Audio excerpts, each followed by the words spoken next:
Ladies and gentlemen, tonight, special weekend edition of Fans Club Live Show is about to go down. Tell your friends, tell your brothers, tell all the football fanatics. Why? Guess what? You got college football, NFL tomorrow. We got a lot to discuss, a whole lot to unpack. We got a review last week, what happened with the NFL, what's coming on tomorrow, college football. If you love football, this is your time to be on. Fans Club Live Show is about to go down. Get ready. Let everybody know we in the building. Let's go. Let's go.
What's going on, ladies and gentlemen? Again, Fans Club Live Show, the best show, best night of the week for the fans, by the fans. Why? Because listen, we are the fans. We're passionate. We know our teams. We've been keeping up with them all year.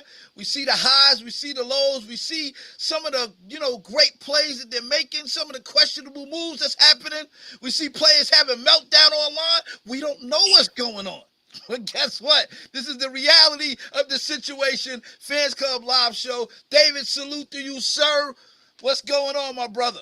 Nothing much, ready to go. And I just have to say this real quick. Yes. Regardless if it's Thursday, Friday, Saturday, or Sunday, this is the number one show. Fan Club's live show is the number one show on the air. Make sure that y'all watch it. Bang, bang. I love it. I love it. And it's the truth because you will get, listen, fans, we know our stuff. So my panel of experts, they'll be popping in. David's the first one. Others will chime in on the chat. It's just going to be a whole lot going on. But we got to dive into it. Week 3, it's in the books. NFL, we're going to start there. What are any surprises? How does it look right now with our teams? The way that some teams look, they starting out hot. Others, some we can't jump out the window yet because we know teams are sometimes late starters and then they get on 8-game, 9-game run. You never know. But David, let's talk about recap of week 3, starting with your team. Big matchup. Close but no cigar. Jimmy G doing Jimmy G things, at least from what I know firsthand. Talk to me about how your boys look, and then looking forward to this upcoming game tomorrow or whenever y'all play. I'm assuming it's tomorrow because y'all had the Monday night game, right? So Thursday night, whatever night y'all had. But talk to me about week 3. Recap that for me, sir. Well, I had that projected as us getting a W, and Pittsburgh is not a bad team. I just thought because of their holes, their injuries, we'll be able to go in there and get the W. And it turned out to be the complete opposite. Um, Congratulations to Kennard, their offensive coordinator, who a lot of people keep asking to get fired.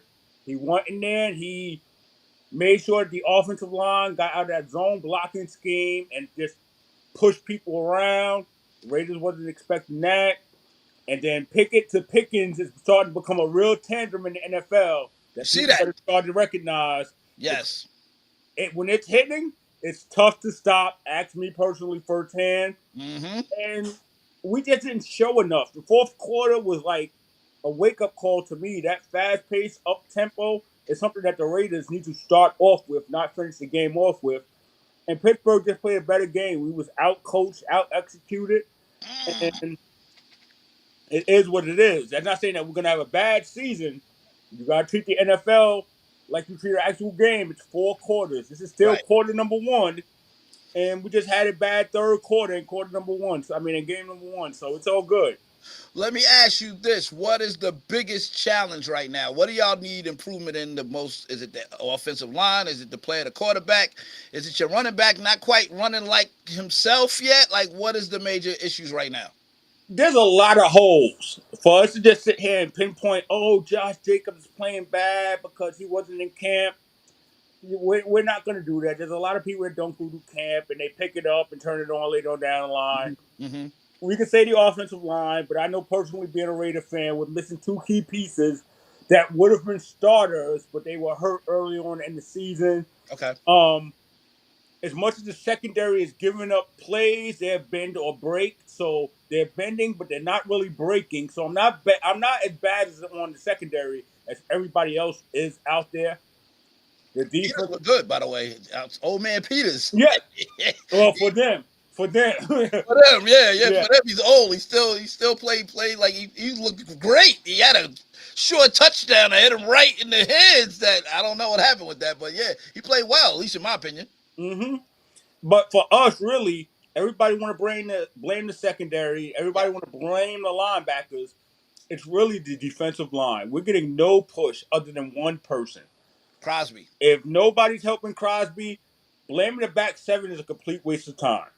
Wow. So that's where a guy like Chandler Jones, who's dealing with the things, we'll get into that later on, Yeah, is needed. That's where Wilson, the rookie, needs to get over that foot and either come out and play or say, I'm not ready. But I still think overall for the Raiders that will be fine. It's 1-2, and we got the Chargers this week. We'll be good. and what are you guys on now? You're a 2-game losing streak, correct? That's where you Yes, are right now. I don't say 2 game losing streak. We lost to Buffalo. We lost to Steelers. They're all individual games, and we got the Chargers up next, which I'm always going to say is Woo! Y'all don't get a break. Good jeez.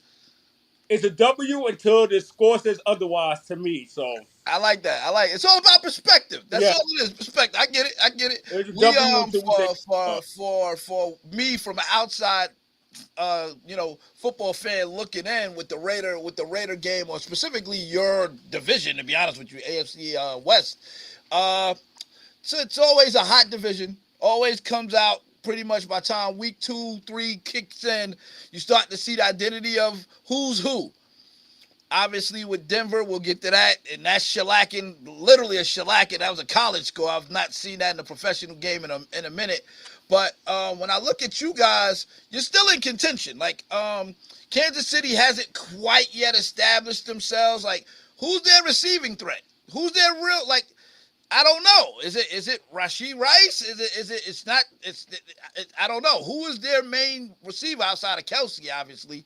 But you guys are still in the hunt in terms of, it's nice and early, but you've shown that you have enough there.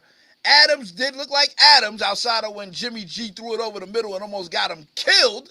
I'm like, you don't let the other guys run that route, not your star. Don't let him run over and let the safety peel on him. What do you think about the play of your quarterback? And I believe he's out this game. Tell me about how that's looking. Is it going to be Aiden or is it going to be Hoyer? What's the talk?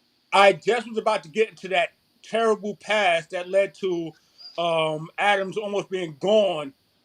But by the time that pass occurred, Jimmy G had already gotten concussed. It was already brought up that he was concussed in the second quarter, and he decided to still come out there and play. And he kind of snuck behind the training staff and went back in the game. I mean, bravo to him. He don't want to be that, oh, I'm hurt. He wants to eliminate Right. that label. Right. But truth be told, when you playing like that, especially at the quarterback position, you're putting other people at risk. So good to him for trying to tough it out. Bad to him because if you're hurt, you're hurt. Go sit on the sideline. There's 14 more games left to be played. As far as the quarterback predicament is, Yes. I was in no rush for Jimmy G to be ruled out. I like O'Connell, but however, he's still a rookie. First game, possibly playing. And I'm in no rush for that. The same thing Okay. with Brian Hoyer. Brian Hoyer hasn't won a game since 2016. It's I'm 2023. still trying to So, figure out hey, how he why had is a he? job. Why are you still in the league that long? How is he And still in the B, league? Cap can't get a job, but Hoyer still got. Anyway, shut up, Mike. Go ahead, sir. Go ahead. and B, no, I feel the exact same way. And B, is he really next man up? In my opinion, if you only got those two, go with the young guy. Hope that he doesn't have deer in the headlight syndrome, and then Yes. you can always bring in the experience, 17-year veteran, and to steer the course. So I would just go with AOC first, and then see what happens. But that's all on Josh McDaniels and his great way of coaching the Raiders right now. I seen a lot of Raiders fans, especially in our chat. The Raider fans are like, AOD. They want him in there. O'Connell. What is it? O'Connell? O'Donnell? AOC, AOC. AOC. Yeah, they looking for AOC to come in and take it, but I do see that seems like the coaching staff thinks a little differently. It looks like Hoyer will be suiting up being the starter. Any faith in him at all to be able to count? Or do you see him getting yanked second quarter, third quarter? Like what do you predict? Hopefully, with the Chargers, and the Chargers have the number 28th rushing defense in the league. Mm-hmm. Hopefully, with the Chargers, Hoyer can go in there. Jacobs will pick it up. White can go in there and contribute, and we'll just make it a simple game for Hoyer to go in there and manage. You don't have to do a lot to beat the Chargers. The Chargers are going to go in there and they're going to put up 24 points Okay. offensively, easily. Okay. The defense is going to give up 25 points if you don't make mistakes. That's a fact. That's a fact. It's a Yeah. proven fact. So if we establish a run early, do simple things, Hoyer can be effective. The thing I like about AOC coming into the game is AOC plays with the second string guys. He plays with a majority of the backups. Well, Mm-hmm. guess what? One of our second string guys just happens to be Hunter Renfro. Another one of our I forgot. I forgot he's there. Oh my goodness, yeah. another one of our second string guys happens to be the rookie from Cincinnati, right? So Mm-hmm. you're gonna Mm-hmm. give your quarterback familiarity with the people in there. That's not saying that Adams is going to come off the field. Adams don't come off the field Right. for any quarterback unless it's Zach Wilson. But we can go in there and get those guys plug and play with him, give him some comfortability, and be able to do the same things because the Chargers up front or even in their secondary minus Darwin James it's not good. It's not good. There's a lot of names, but there's no real value on the Chargers right now, other than freaking Bosa and James. So Which is crazy to say that when you think of the talent they have, at least on paper, you would think that it would be a little bit more dominant. But yeah, they haven't quite yet lived up to the names that's on the roster in terms of what they are capable of. Put it that way. But I agree. I agree. I think when it comes to the AFC West and what you guys, as I want to touch on one of the highlight games, as I mentioned, you guys, and I'm kind of going through your division, and then I will kind of go through mine, and we'll talk about everything else that's worth talking, newsworthy. Uh, Tua's, remember, Tua was on the fence last year. First year, Mike McDaniel's offense, he was kind of hit or miss, hot and cold, wasn't sure what they had with him. Boy, he is lighting it up for fantasy owners right now. What is your take on Tua and the total transformation with year two? And also, let's be honest, it looked like Tyreek Hill is unstoppable, unguardable right now. Nobody can cover him. So until otherwise, I'm gonna say that he's probably this year. It looks like he's the best receiver in the league by far. But go ahead, sir. What you think? don't stop it as best receiver in the league. Right now, minus Parsons, he's the second best player in the NFL, period. Ooh, do I want to argue that? Him, Parsons, Can't argue it. nobody else. He's the second best player in the National Football League right now. Wow. And that's an argument between him and Parsons. Those are the only two arguments that you can have. As far as Tua, it was called Tank for Tua for a reason 3 years ago. Good point. And everybody kept freaking stacking their peak, stacking and tanking. We don't like to use that word in the NFL, but that was exactly what was happening. Yeah. And then lo and behold, Burrow came out and had his 1 year and then freaking gets drafted ahead of him. A lot of people kept getting drafted ahead of him. But we never questioned that he didn't have talent. it was just like, okay, When these is it gonna guys all come passed together? him in other people's rankings. Mm-hmm. Now you get him in a system 2 years with a genius play caller, by the way. Say Anybody that, man. You know how I feel with him leaving. I was so mad, but I get it. I get if it. And anybody does not call Mike McDaniels a genius play caller, they are crazy. And you get all those weapons around him. Now it seems like the weapons don't stop because they brought in a rookie who was a backup running back who ran for 200 yards with 4 touchdowns. And guess what? He's now top 10 in the NFL in rushing and top 10 in the NFL in rushing touchdowns, and all in one game, by the way, because he was hurt. I thought he had 2 touchdowns. Monster had 4. I think No, he had 2. they both. I thought they both had 4. Oh, you know what? I think one of them. Yeah, I think he had 2 receiving and 2 rushing. Yes, Yeah. That's what it was. Yep. I mean, so you put that back there, and like I told everybody on the chat line a while ago, the Miami Dolphins offensively could go run in the Olympics and win the silver medal in the 4x4 because they are that ridiculous. They scored 70 points without Waddle playing the game. That's crazy. 70 without Waddle even playing the game. And I mean, I don't think any other quarterback, I'm not gonna say any other quarterback, but I think there's very few quarterbacks who would have been came in there and put that type of production other than Tua and very small handful of others. Agreed. Like he's on that list nice and early. I tell you this much, man. They literally look like a track team. Like Monster looked like no injury bothered him. He killed me in fantasy last week single-handedly with his 45 points, which I did not see coming. And like you said, like what's his name? Devon, right? Is the other running back? Game. Yeah, out of nowhere. So 200 yards in an NFL game when you haven't been the guy since you've been there is amazing. So they're fast, man. And that's without Waddle really being. Yeah, you're right. You're right. How do you anticipate that playing out? Are they clearly the top team, AFC East? There's no competition, or like it looks like it's theirs to run away with. I only say this because I'm a football nerd, right? And Yeah. And this is no knock to Miami. I'm not going to start a hate train. Right. Miami did that against one of the weakest pass rushes in the NFL, right? Miami still has flaws on their offensive line. Miami's secondary is still a ways to go. However, we know that Jalen Ramsey is going to come back eventually. But right now, that secondary that would have been a strength is kind of a weakness. They play Buffalo this week. Buffalo has a great pass rush. That's going to be a challenge. Yes. Buffalo has one of the top 5 wide receivers. They have one of the most underrated tight ends. They have a rookie tight end that's great.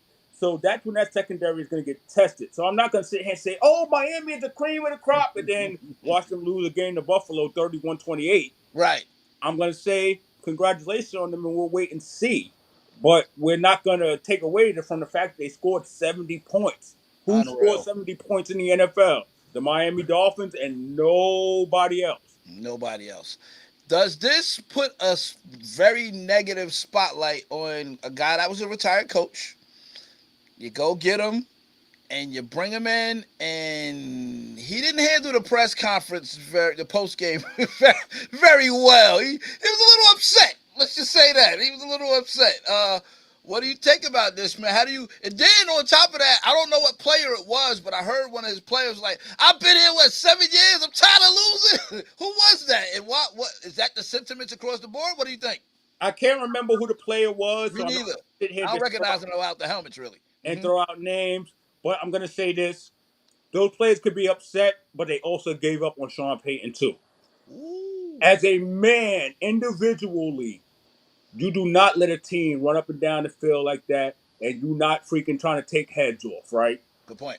So by the third quarter, when it's 50-13, and you out there as a defensive lineman, I mean, a defensive tackle, and not saying to injure people. I never wish injury or hurt. We're not doing that. Right. But you do that extra pushing, you do that extra shoving because you're upset. They was okay. So they gave up on Sean Payton. Oh, another score. All right, no problem. You forget that they scored 20 because the deficit was. So yes. Sheesh. Man. And the same Payton, and the same point, Sean Payton brought this upon himself. he sat there in the off season and he said, Nathaniel Hackett, that was the worst coaching job that I ever seen in He all did my say life. that. He did say that. Yeah. You're 0-3 and you just got 70 points put on you. You need to go say, Nathaniel Hackett, I'm sorry, I didn't know I what I was getting apologize. into. That's accurate. Yeah. Oh man. Talk about egg on his face. That Because is Nathaniel Hackett didn't get 70 points put up on him in one game no. last year. No, he did not. They was actually the defense was competitive. I'm not gonna act like they wasn't. They were balling last year. At least in games, it wasn't the defense that was causing them a lot of problems as much as the offense was last year. Yeah. Yeesh. So now he needs to look at himself and he needs to look at those players. And I'm sorry to say this because it's 0-3 and still an early season. Yes. He needs to start saying, I might need to get rid of him. I might need to get rid of him. He needs to start cleaning the house nice and early before he's the one having the house cleaning done on him. That is a fact. And I Because mean, they don't care that you're a veteran coach. Like they want results, and based on paper, they look like they shouldn't be 0-3. You got Russ. Russ is in his second year. Mind you, do offense first year with the coach, but what's your take on how Mr. Wilson has been looking? He's shown flashes, and then again, it was such the defense was shredded. So, what do you take on how he's been looking second year in Denver? What you think? that's the one person, and he probably wants to blame it on, that he can't blame it on. Russell Wilson is playing within the scheme of his system. Agreed. He's Agreed. not taking sacks. He's not trying to cook. Whatever plays you Mm-hmm. call, Russell Wilson is out there operating them to the best of his ability. He's Mm-hmm. throwing a deep ball when needed to be. He's throwing the short routes when needed to be. When things break down, instead of trying to make a miracle, it's live the fight to do another play. So Russell Wilson is not the problem. Don't listen to QBR. Don't listen to rating. Actually watch the game. Yeah. And you, Yeah. in 3 games, you can't say this is Russell Wilson's fault. You can blame it on almost everybody else on the field. You can't blame it on him. That's true. So Can't argue. Russell Wilson is not playing bad. Is he Russell Wilson from 3 years ago? No, he's No. not. But 3 years ago, he wasn't great. He was just playing within the scheme of the system. Good point. Good So point. Peyton can't look that way when it comes time to get rid of these people. He can start to look other places when it comes time. But knowing him, knowing the league, knowing it's a quarterback-driven league, and they are 0-3. By the way, they are sitting in 3rd place in the draft order right now. Oh. Yes, think about it. What would they go after though? They're not gonna go after a quarterback, I don't think. You're 0-3, and you're a new coach, and you want the quarterback to run your system. Yes, you Yeah, will. you go for a quarterback. You Yeah. will make your quarterback the scapegoat. Coaches, the number one person a coach will make his scapegoat is the quarterback. That's The a fact. second one is the offensive coordinator. That's a fact. Okay, so he might start to look that way, but if everybody is a football fan and they watch the 3 Denver Broncos games, those 3 losses are not on Russell Wilson. Look, I'm gonna make this declaration. I make these declarations and I get frowned upon. I'm gonna make this declaration. I know the Denver fan when he sees this will get very upset, but I'm gonna say it. The Broncos aren't the most popular football team in Colorado. Sorry. Not even the second. Not even the third. They're really not. I'm sorry. Sorry to say it. It's like, and it's not even close. It's not even close, which is bad because you're a professional team and all eyes is on the amateurs, quote unquote, and you guys are the pros, and the hottest ticket is not even NFL games in Colorado. What is going on with that? What's your take on how do they turn that around and become headline news? Because the colleges, both of them really has been doing a better job of being headline news than the daggone pro team. How does Sean Payton turn that around, man? And like I said, he has to look at the talent on the team and he has to say who works and who not. Like obviously, like at the running back position, Williams has not been what we thought he was going He to be this has not. year. Yeah. However, their rookie McLaughlin looks fast and explosive. Yes. So he can say, hey, Williams, you might need more time to recover from your ACL that he tore last year. We got to think about that. Tore it last year, might not be himself. McLaughlin, let's go. From the receiver standpoint, no Tim Patrick once again. Sutton is not a number 1 wide receiver. He has proven that this year. and I'm sorry because I'm a Sutton fan, but he's proven it this year. He might have to say, Mims, go in there and do the I know work. you like Mims. I know you like Mims. You don't think Sutton's I think Sutton's a one. He's Sutton, a Sutton, possession guy to me, but go ahead. What you think? Sutton used to be a one, and I don't know if it's the quarterback play because, like I said, Russell Wilson's not playing bad. I don't know if they have chemistry issues or not, but he is not a number one. Mm.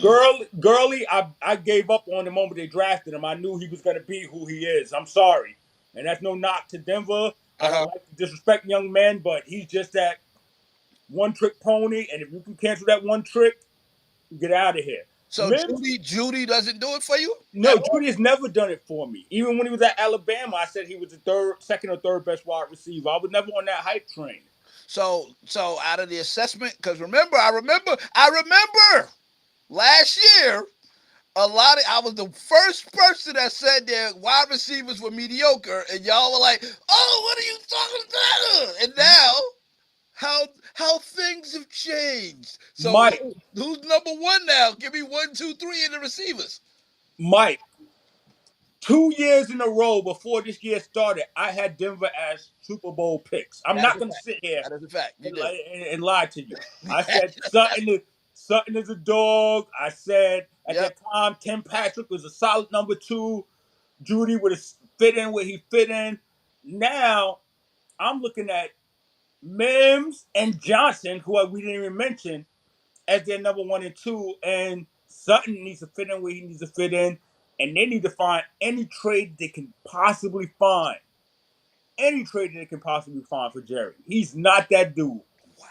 They need to do like the Giants and said, hey, Tony, got to get rid of you and make that move nice and early. The Giants look like geniuses this year because Tony is Oh, not doing much. He's not doing much of anything. great move by the Giants. They still got a Super Bowl ring, and did score the Super Bowl. But yeah, well, no, did he score? I don't know if he scored. I know he had No, a big punt return or yeah, something like that. big punt return. Big punt return, didn't score. Yeah, big return. So yeah, so I'm like, yeah, Walker scored. Skylar Moore scored. That's right. But yeah, so I'm just thinking like, yeah, when I looked at that, just because I was thinking about that, I'm looking at the record. I'm looking at the talk of that particular state, and I'm like, Peyton got to do some things, man, because you got the names. Russell Wilson's a marquee name. Well, has been a marquee name for a while. So, maybe with wins, that'll change and it'll shift and people will be talking more about them. But there is no debate, as far as I am concerned, in terms of who is the hottest in that state. It ain't the Broncos. I'm just going to say that. That's all I got to say. Going back to your game, as I have to, because you are on here.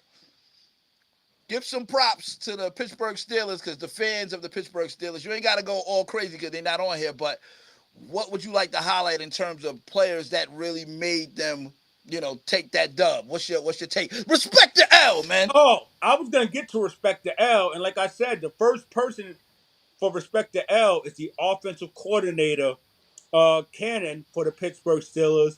Instead of coming in there with that zone blocking scheme that I thought the Raiders linebackers was gonna eat up, they went man for man on a hat. The left guard was helping the left tackle, Mm-hmm. opening up a lane, getting to the second level.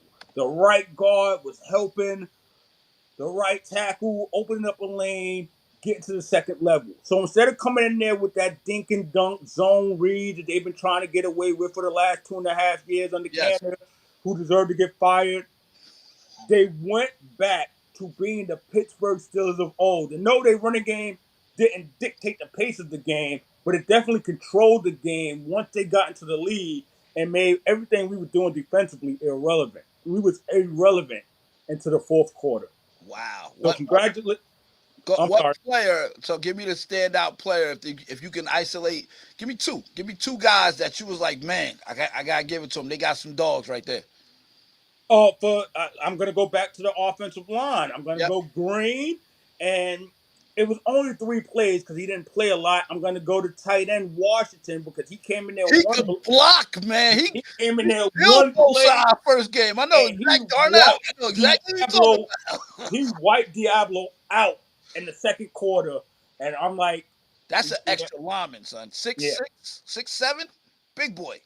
I'm not going to sit there and say, oh, Pittsburgh secondary, no, because Adams went off. I'm not going to say the linebackers, they played within the system, but the offensive play calling for him, the coordinator and the offensive line is what, like I said, they put their will on the Vegas Raiders from the first, second, and third quarter, and the fourth quarter really didn't matter what they did offensively. So let me stay on your Raiders for a second. I don't know if it's breaking news, but I think you anticipated this. The Raiders have released Chandler Jones. He's had a lot going on this week as we move to his mental health. Something's going on there, or was it so here's a question, Raider fan. Chandler Jones, no issues in New England that we know of. Goes to the Raiders, but then what? He been there 3 years now, 2, 3 years. How long he been there? This is only his second year. He did have a stop in Arizona, and Oh yeah, I forgot about it. Yep. he did have some issues that led to his release and, Mm-hmm. and what led to his trade in New England. But nothing along the lines of this. First and foremost, we're gonna get off the football when it comes to Chandler Jones, right? Absolutely. Yes. Yes. Um, if he's listening or anybody connected to him listening, please make sure that man is getting the help that he needs. Yes. It's not just about football. Like, it's about grown men helping grown men get to an understanding and a comfort with their mental, right? Yes.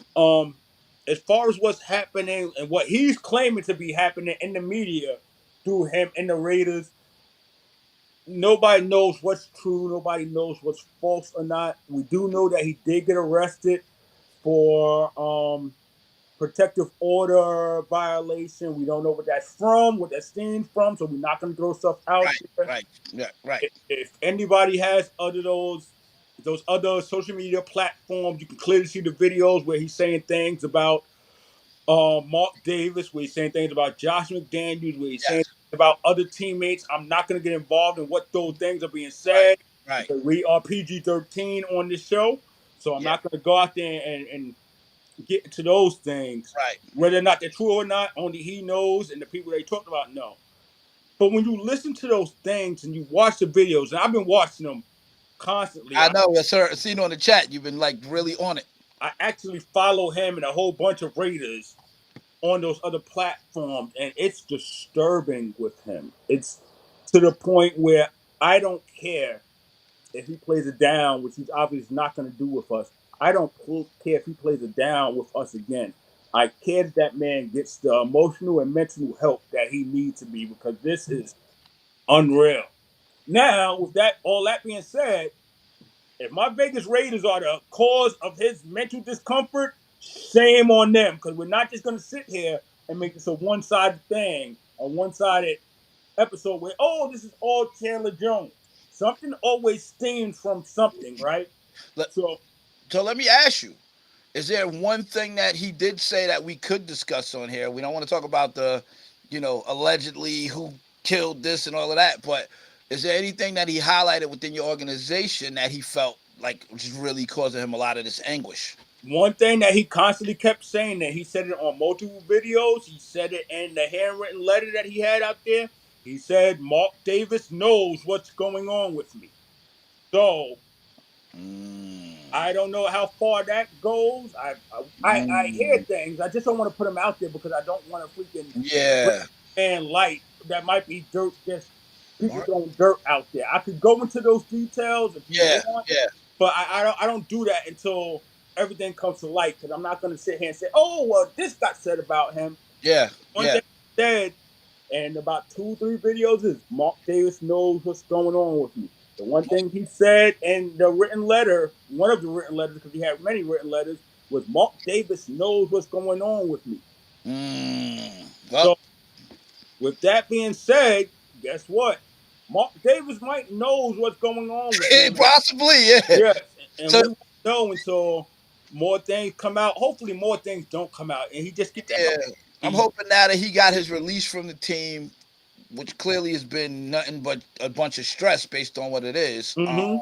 That he'll be able to, kind of unplug from football for a minute and get his, get his mind right, if that is what's needed, and then return to football when he's ready. But uh, since you mentioned something also in the chat that I want to highlight, and this is for Raiders fans. I need y'all to listen, Raiders fans. This is a Raider fan that's been a fan for 20 some years.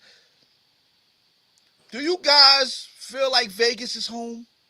Or is No, Vegas a pit stop? Because it's a social city. It's a city where people pop in and out. It becomes temporary home for everybody. So when teams come to visit, is it really like going to an away game, or is it home? Like what's your take? Because y'all don't have. You made a good point about y'all not feeling like home. What do you think, man? Mike. When we played at the Coliseum with the baseball diamond in the middle, and you look to your left, and you look to your right, and you look to the goal posts, whoever scored on what side, you know what you saw there? You saw Raider Nation in those first 13 rows. You saw the guy dressed up with the Chucky outfit, the guy with the WWF Like, yeah, Road Warrior yeah. spikes on in the first rows. You saw all that there. Yes. You go to a Raider Charger game, you see blue and yellow What? Chargers gear there. What? You go to a Raiders game last week and you see terrible towels on your 50-yard line. I'm sitting there and I'm shaking my head. I'm like, you know what? Maybe, I'm like, maybe it's that. But then I kept looking in the stands and looking in the stands. And if it wasn't a 60-40 Pittsburgh split, Yeah. It's what a is it? party town, man. That's part of the problem, and nobody would have took that into consideration.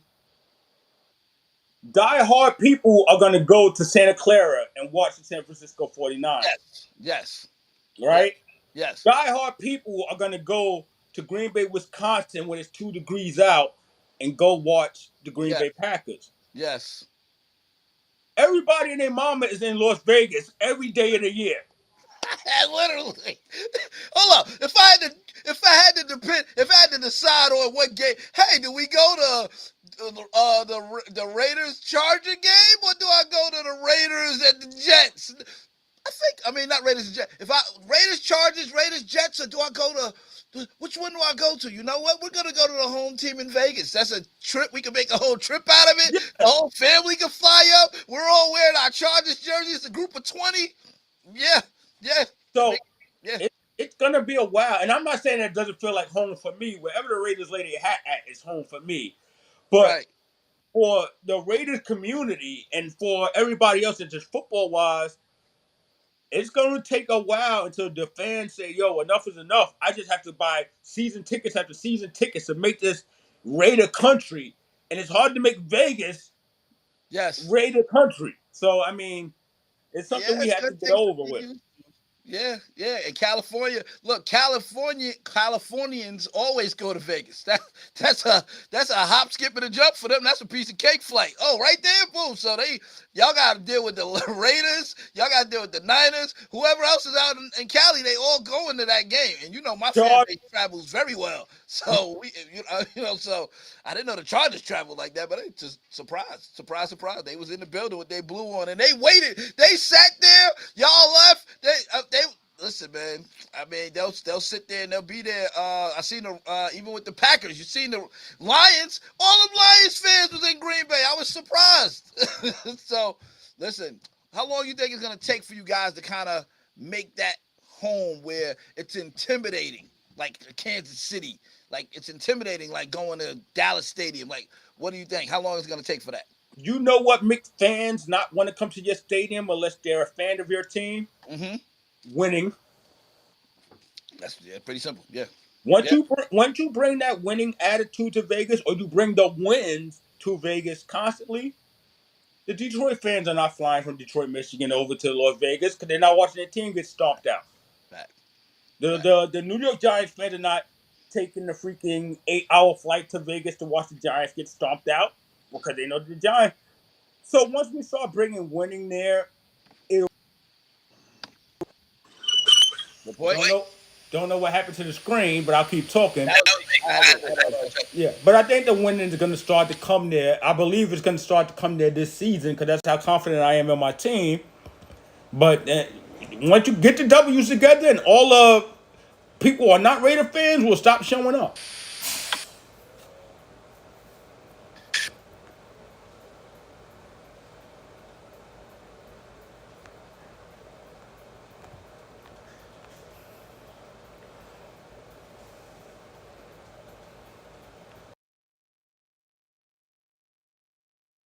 As David get himself back together and come back on in a second. How you doing, sir? What's good? What's good? What's good, sir? You see the breakdown of your boys gave a chance. I want to ask you the same question I asked David in regards to Vegas feeling like home. You're a fellow Raider fan. What do you take from the amount of fans that's traveling to your games where it don't even feel like a home game? What's your take on that? How long is it gonna take for that to become more intimidating? I think because the Raiders really don't generate a lot of money, and the ticket prices are so high, and people uh, go out to Vegas even if it has nothing to do with football. And I think the casinos give a lot of people tickets, and plus the Raider fans that do buy season tickets find their way selling them for double or triple the price. So I think it might just be like a business thing, and then they'll pick and choose what games they want to go to. If the Raiders start doing well, I think they're going to keep their tickets and just go to the games. But if not, um, and it showed even last year and the year before that, when the Raiders started doing well, people started holding their tickets and wasn't selling them. Mm, So it's on the team. I think Mark Davis right now is in it for the money, um, yeah. and one way or another, because that's the smallest stadium, but at the same time, that's the most expensive stadium to go watch a game. What I heard is that they're selling tickets like it's a Super Bowl every week, and then especially this year, the Super Bowl is going to be there. So Oh um, yeah, yeah. Oh yeah. You know what? Look. I need tickets there. I need my boys to go because that's a good spot. Y'all in a great location. The stadium looks beautiful. It's Death Star, literally. It looks like the Death Star. It's real nice though. But go ahead, sir. no, but I think it's really on the players. The offensive line Mm-hmm. is hurting us right now. They're just doing stupid penalties, not really firing off the ball. They think every play is a Gotcha. pass play, and they just getting up, just touching somebody. Throughout the years of me being a Raider fan, I never in my life saw our quarterback get bent over backwards and our plays wasn't going crazy. Our offensive line. I mean, Luminor was just sitting there with his hand out, Yeah. not even trying to grab Jimmy G and hold him up. Or, I Pretzel. mean, in the past Raider teams that I've watched, our offensive line would never let you put a hand on that quarterback like that without trying to really hurt you. And that's the first time in Raider history that they watched Jimmy get bent over backwards. And a lot of times when players are doing that to certain Yeah. players, they don't like you. Yeah. Yeah. They don't like you. I know as much as a lot of Raider fans, excuse me, didn't really like Carl like me, but the line would not let you bend Carl over. Yeah. They will want to kill you. And that's how Tampa Bay is, number 66 with Tom Brady. Mm-hmm. A lot of the San Francisco 49ers front line, no Straight matter like who white. the quarterback is, no matter who the running back Yeah. is, Yeah. they're firing off the line and going down the field, hitting safeties and corners. Our guys are still on the defensive tackle, defensive end. They're not even touching the linebackers. They're not even touching corners and safeties. Mm-hmm. They're not running past nobody. I see you, David. And a lot of times when that's going on, it's either they don't like the quarterback or they don't like the head coach. That's Um, good assessment. um, Mm-hmm. and this tomorrow's game is going to tell me all. If they if if that offensive line is doing the same thing, and Josh is getting hit in the backfield, and quarterbacks are getting bent over, and the offensive line don't have no passion for the game, Mm-hmm. heads are gonna fly. And the Raiders can't just blame the quarterback now because Jimmy G ain't playing tomorrow. So if Your that's boy, what's your, going on, your boy Hoyer Aiden. Who you want? Hoyer Aiden. Who you want? Who you want you tomorrow? you know who I want. David said he Who I want want. Hoyer. I don't want Hoyer. Hoyer could go back to the hose. I don't care. But Hoyer is too old to be our quarterback. He's more like a coach that's ready to be an assistant coach. I I truly believe Josh McDaniels could be a good assistant coach or a great Yes, assistant coach, but he's not a head coach because he needs somebody like I got you, a David. So you Bill feel I got Belichick you. Wow. or Jack Del Rio or somebody, uh, a head coach that's going to call all those plays and let him do what he's been doing and just call the plays, the offensive plays, because that's what he loves to do. But you can't sit there keep looking at your offensive plays and the clock is running and now you got to think about down and distance and all that. You need the head coach to let the assistant coaches coach. Mm. And right now he's acting like an assistant coach with the head coach position. And you need a head coach. We need a head coach, not you. We need a head coach. And everybody keeps throwing all these names around, but you know what? A head coach that I really liked was Jack Del Rio. He's not going nowhere, man. You talking head coach? That man is going nowhere. His resume Who? is too much for him to go anywhere, man. Who's You gotta that? have to get comfortable. Who's that? McDaniel's not going nowhere, man. Not happening. No, I mean he don't have to go anywhere, but he needs to. The Mark Davis needs to take that title away from him. Now, either you go out there and you get a OC that knows what they're doing, David, and I'm coming you to you. Mm-hmm. play the background, because a head coach got to be the head coach of every position. Over the head, I mean, over the assistant coaches, over the players, over time management, or over everything. You don't need somebody looking at his damn plays and the game is going on and you're not really paying attention to what's going on, this and Oh, that. So I mean, I don't care if they need to demote him. Either give him a choice. Either you get a demotion, you be the OC, and you can run all our plays and this and that. We get a head coach, or if you're gonna be the head coach, you got to give me your plays and give it to somebody else. I, But you need to be on you need to stop being on the sideline calling. You look at almost every head coach that's out there calling plays for yes, a certain position. yes. The teams are struggling. Okay. Hold that You thought, Rich. Thank you. Good breakdown. You brought a good point, David. Your rebuttal to he unpacked a lot. I didn't know that some of y'all fans viewed him as not really a leader of men, more of a coordinator. Go ahead, David. Well, with $10 million a year locked up into John Gruden, and then another $6 million a year locked up into him, he's not going anywhere because that money does not count against the salary cap. That money counts directly out of Mark Yikes! Davis' pocket. Yikes! So he's not going anywhere, Right. right? You are 100% right. I'm tired of seeing him hold his play sheet and do this. You do that in New England as offensive coordinator. You don't do that as a head coach. So you are You gotta 100% go through right. the plays. You are 100% right on that, Matt. However, Uh huh. when you have a whole lot of players who don't have trust in you as the head coach, right? Yeah. And they don't, right? Uh huh. Those players are not giving you the fair chance, right? So I'm talking to the Oakland Raider players. I'm not talking to Josh McDaniels because the Raiders are the one team that can't blame it on coaching because guess what? We've had about 9 coaches in the last 15 years. So Good we're point. not going to sit there and keep blaming it on coach and blaming it on coach. It's time to It's look at yourself. culture. Go ahead. I'm sorry. I had to say Yes, you know, you're absolutely right. it's It's time to take a culture. look at yourself as players and say, hey, let me buy into this 100% of the way. Right. All right.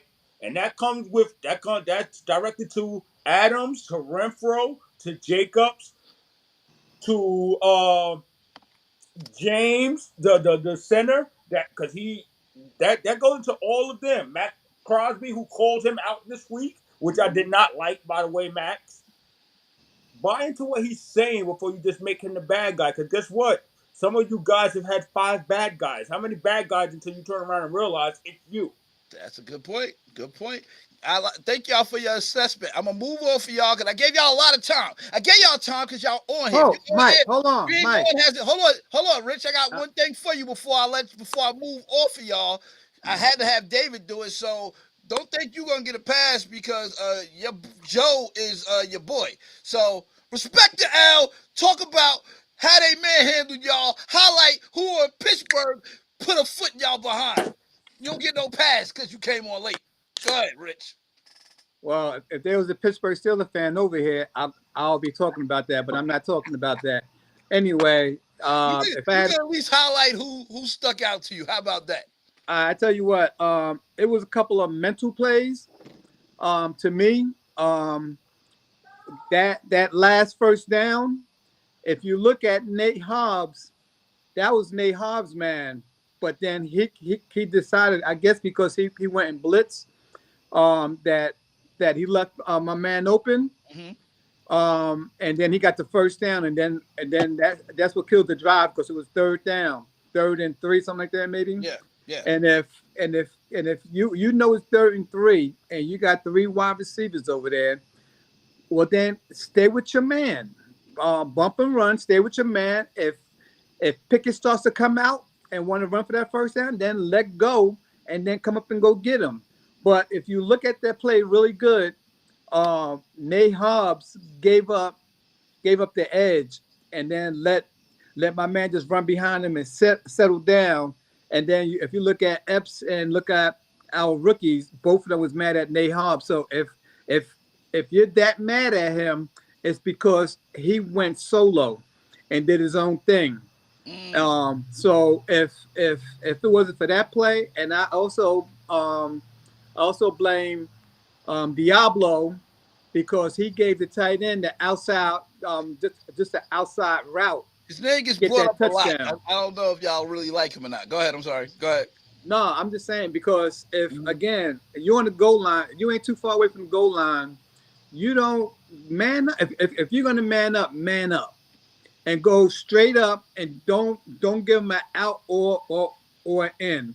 You knew there was no wide receiver in that corner. You wasn't playing zone. You was playing man, and then you decide to go give up the outside. If you're going to give up anything on the football field, you always give up your inside because you always got help. You always got another linebacker. You got a safety. You got somebody over there. Okay. You don't give a tight end that close to the goal line the inside route. And if you look at that play before that play was called. That they zoomed in on Diablo because he had his shots that he was doing this and doing that. Right. But you start breathing really hard. You can't do that on the field because once those cameras catch you doing that, and them damn assistant coaches in that damn booth catch you doing that, they're gonna say go after him. Go right at him. That's what they did. That next play they went after him because he's breathing hard and heavy and sweating like a dog and everything else, and they went right after him.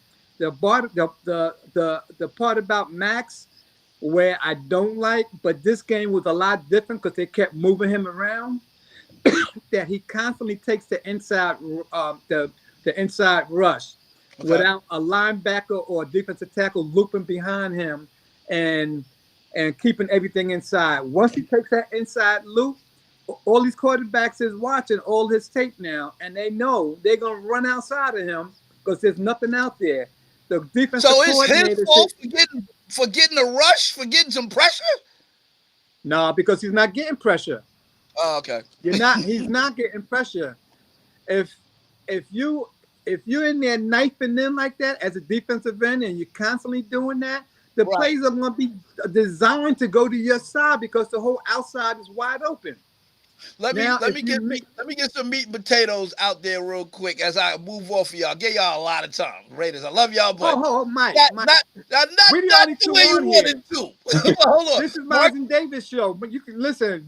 You go to the bathroom, go to the store, whatever. Me and No. David gonna constantly talk about our Raiders. I bro, know because that we for a have a fact. I problem know with that. Look, I respect that y'all on. The other ones are watching, as I can see, but Mark said, Richie, respect the L. You did a whole lot of what Raiders did wrong, but you ain't getting no props to Pittsburgh at all. That was a Listen. real cheap respect to L, but they not on here, so I guess I kind of got to take it. But unless you want to give at least one player, Najee, was it Austin? Was it like what, man? Give one Pittsburgh. Kenny Pickett had a good game. He had a good game at the beginning of the game, but then we tightened that up. Maybe the first quarter when he got that long touchdown. Horrible. But I can't respect the L because the rules to respect the L is That's a fact. the other person got the other fan got to be here, and then we both was talking junk, and I don't see not one Pittsburgh Steelers fan here. Not one. So I can't. There's no respect to L here because it's not a respect to L show without the other fan base here. David, I respect you for respecting the L in spite of their disappearance act today. Respect to you, sir, for holding that down and giving props to Pittsburgh players. Rich won't be politically correct and don't follow that. So I get it, Rich. Mark said TJ Watt was unblockable, as well as Highsmith. Raiders still trying to find solution at tackle. Why too much pressure on Jimmy G? Your quarterback should not be getting twisted like a pretzel like that. That was crazy. The fact that he even got up, I was like, yo. So I had a feeling he wasn't coming back, but he tough, man.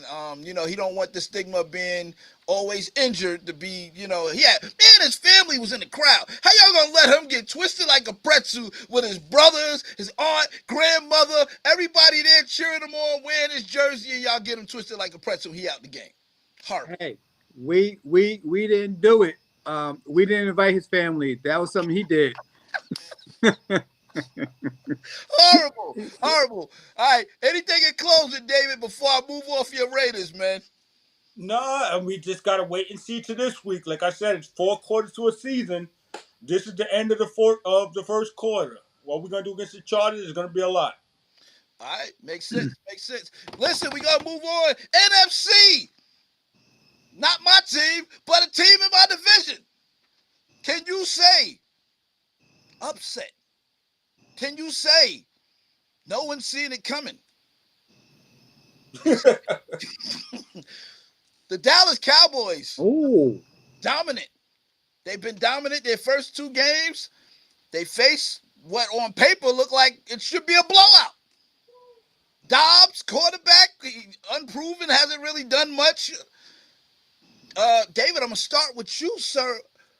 What had happened? How did the Cowboys lose to the lowly Cardinals? And do they bounce back this week against New England where Ezekiel knows the signals?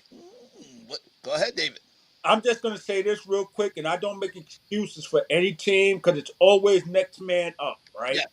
I always say next man up. When 3 of your starting offensive linemen are out of the game, that's very hard to get by, right?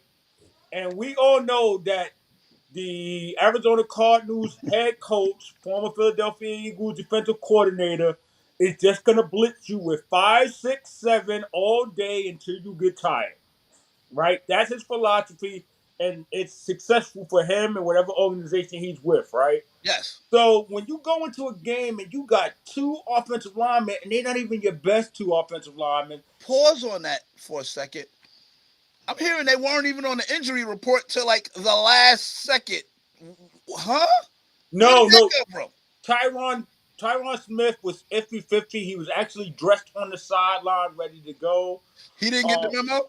Somebody didn't give him the memo that he wasn't. I don't know what happened. I'm not a Dallas fan, but he was dressed on the sidelines, ready to go. He was mad. Right? He was like that. Yo, he was mad the whole game. Go ahead. I'm sorry. I had to try to make sense of why 3 linemen are out and nobody knows that they were going to be out prior to the game. But go ahead. Well, I mean, so that in itself is a lot to overcome, right? Yes. And then you take it to the fact their first game playing without their all-pro corner. Right? I know you and Mark went back and forth on, we have backups. And you like, Mark, no, y'all don't. I know y'all went back and forth on the chat line all week. And obviously the answer to that, when Moore and a whole bunch of nobodies, because we cannot name the Arizona Cardinals wide receivers, Facts. sit there and roast you, and Dobbs is making jokes at Parsons because Parsons came out and said, "Oh, I'm going to get to him," and then it just didn't happen. I mean, Dallas just essentially, hey, took this as we're going to get this W, and the Arizona Cardinals said, "Hey, we are an NFL team." Dallas slept on them and got exactly what they deserved, punched in the mouth. Punched in the mouth. Any given Sunday, Dobbs looked like who's a running quarterback that can throw? I don't even know. He looked like Vic in his prime. He had like 80 yards rushing. I'm sitting there like, what Cardinals fan? Now I will admit, I'm Petty Pendergrass. So on the chat, I was rooting for Arizona heavy because that Thursday night against the Giants, it was a lot of Giants fans on the chat. That was Cowboy fans masquerading as Giants fans. So I had to be petty the next week and be very excited rooting for the Cardinals. But let me put it out on air right now. That ended last week. I am not rooting for the Cardinals no more because they play us tomorrow. Oh, no. Keep that same energy. That was against. Hey, listen, I put it out there for Donald and for anybody else that's a Cardinal fan. NFC West pride.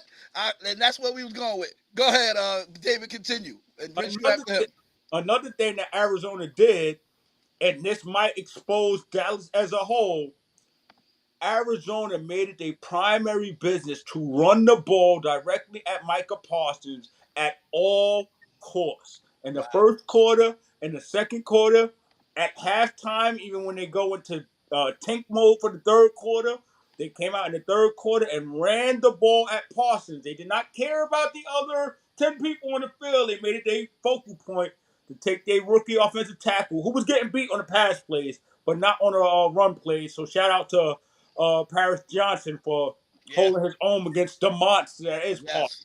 Yes. But they made it their primary business to run the ball at him. We're not worried about the other 10. If that's the blueprint that everybody's going to have to face the Dallas Cowboys have a problem. Look. They cut the head off the snake. I was like, let me see. Go run right at the snake, and then the rest of them couldn't quite keep up. So he's the driving force, but we'll see what happens. Thank you, David. Rich, you jumped on the bandwagon a little bit, rooting for the Cardinals too, and you got a little bit of heat for the Cowboy fans for doing that because your game didn't happen yet. So, talk to me about what you see, man. Dobbs didn't have 80 yards. I was exaggerating. He had 55 on the ground rushing, but it was efficient for what he did. He kept the drive alive. Go ahead, Rich. What I can say is that every NFL game is 50-50. Yes. When it goes another way, and the team loses, I really won't put I would check Jerry Jones' bank account and see if somebody in his family bet, because there's no way that you put some scratches out there on game day and your main players. And then second of all, that daggone play in the end zone was the pass interference. I am so tired of these officials dictating what's going on in the game. Your job is to call the damn call, and if you get it right, you get a buzz from the headset, and then whatever. Right. But make the call, because it's funny against Pittsburgh. Going back to the Pittsburgh game, they had threw 2 flags down, pass interference, and then they picked them up. No, the flags hit the damn ground. And then every flag that hit the ground for Pittsburgh wound up staying like that. And when the flags against us, they want to pick them up and say it wasn't a pass. No, make the daggone call. So every official in the NFL, you get paid to make the damn call. Make the damn call. As far as that whole Arizona thing, I guess because I wasn't really watching that game. I was watching something else, but I was watching. You did a lot of trolling for not watching that. I was watching your chat, so I was just going around having fun, but being upset with Donald because that's your daggone team, and you're going back and forth. I had to give him some encouragement. He don't know what winning is like. I had to give him some more. No, but the thing is that you don't keep jumping. Keep on saying that. Watch, we gonna fold, and And it's like, wow, you shouldn't even be a Cardinal fan if you're gonna do that He's with your boys. conflicted. He want to tank to get Caleb, but then again, he gotta want to salvage what he can. But listen, you got Murray, and you just gave him all this money, and pretty much just like with the Raiders, with the whole ownership, and you really can't get well with head coaches, Yeah. and you can't get them because there's too much money out there. You got too much money, and somebody that's sitting home watching games, and now you got. But if you want to go get Caleb, go get him. But for you to tank just to get him, I mean, come on now.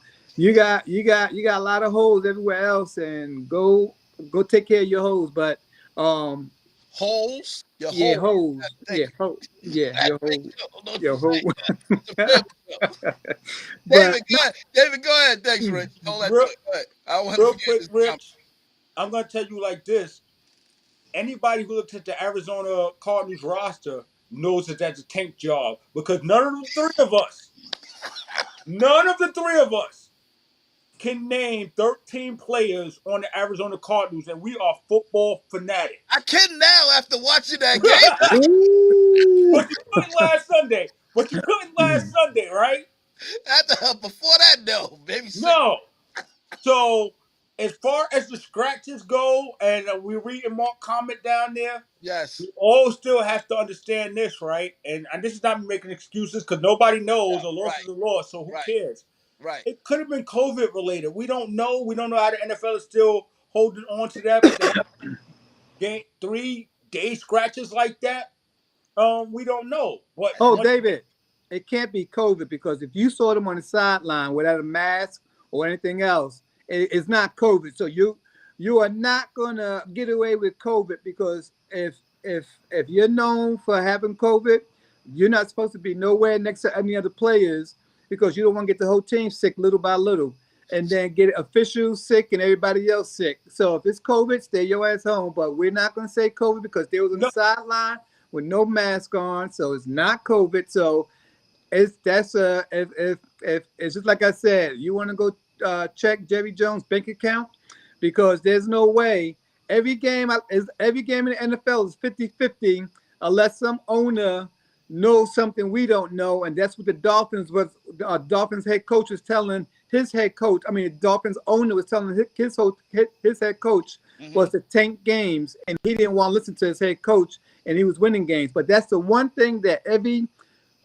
owner got over you is that they know something you don't know, and if they want to tank and bet big, and they don't have to use their name on the games, and this is any sport, anything.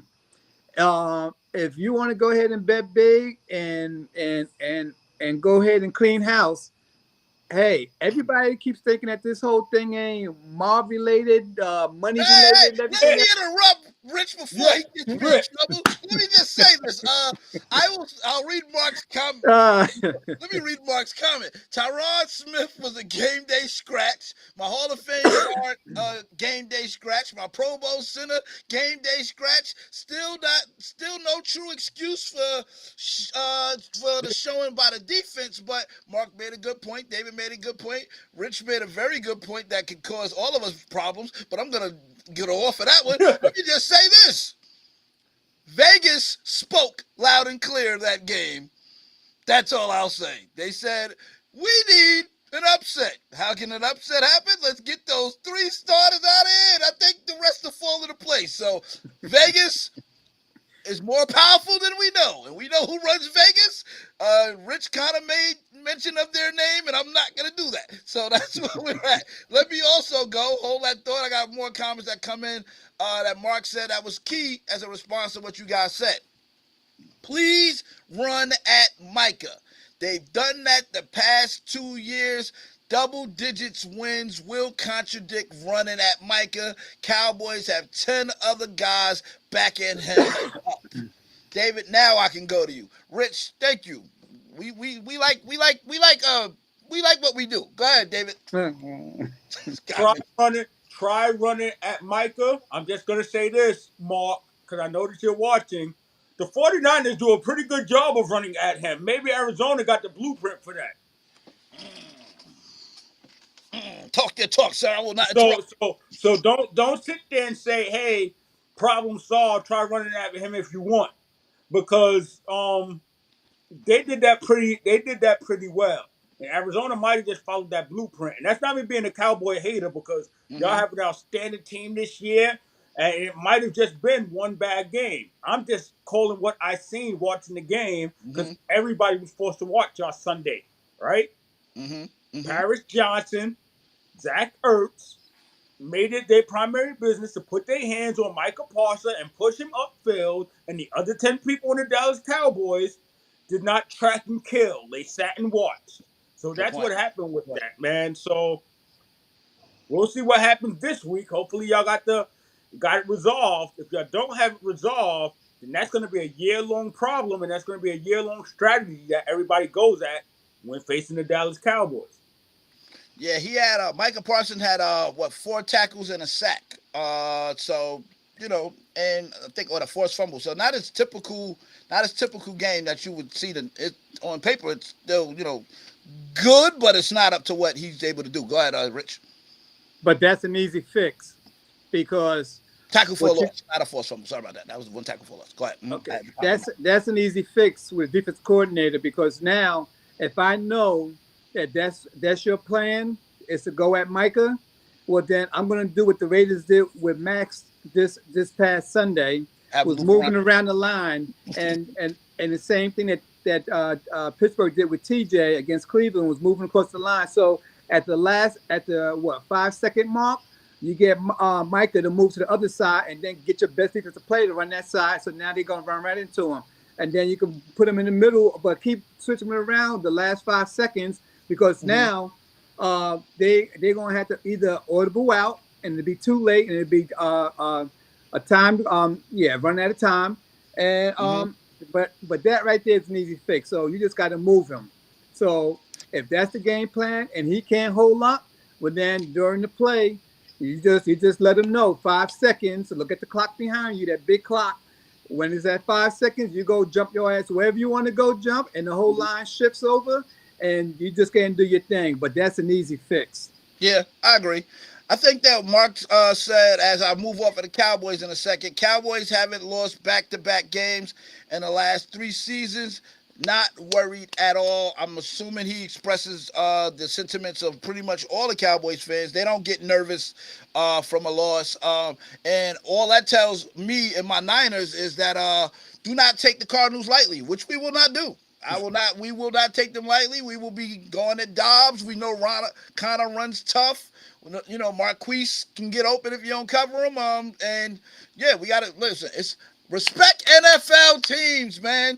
Hey, you got Any 10 more given to go. Sunday. That was only 3 players you just named. You got 10 more to go. I know, but listen, exactly. I got more. I can. Zaire White, by the way, with the game-saving interception, he had a great game. Period. Actually, just overall tackles, interception, he did everything. The pass from that, I don't know what Dak was looking at on that one. He stayed going to the right side.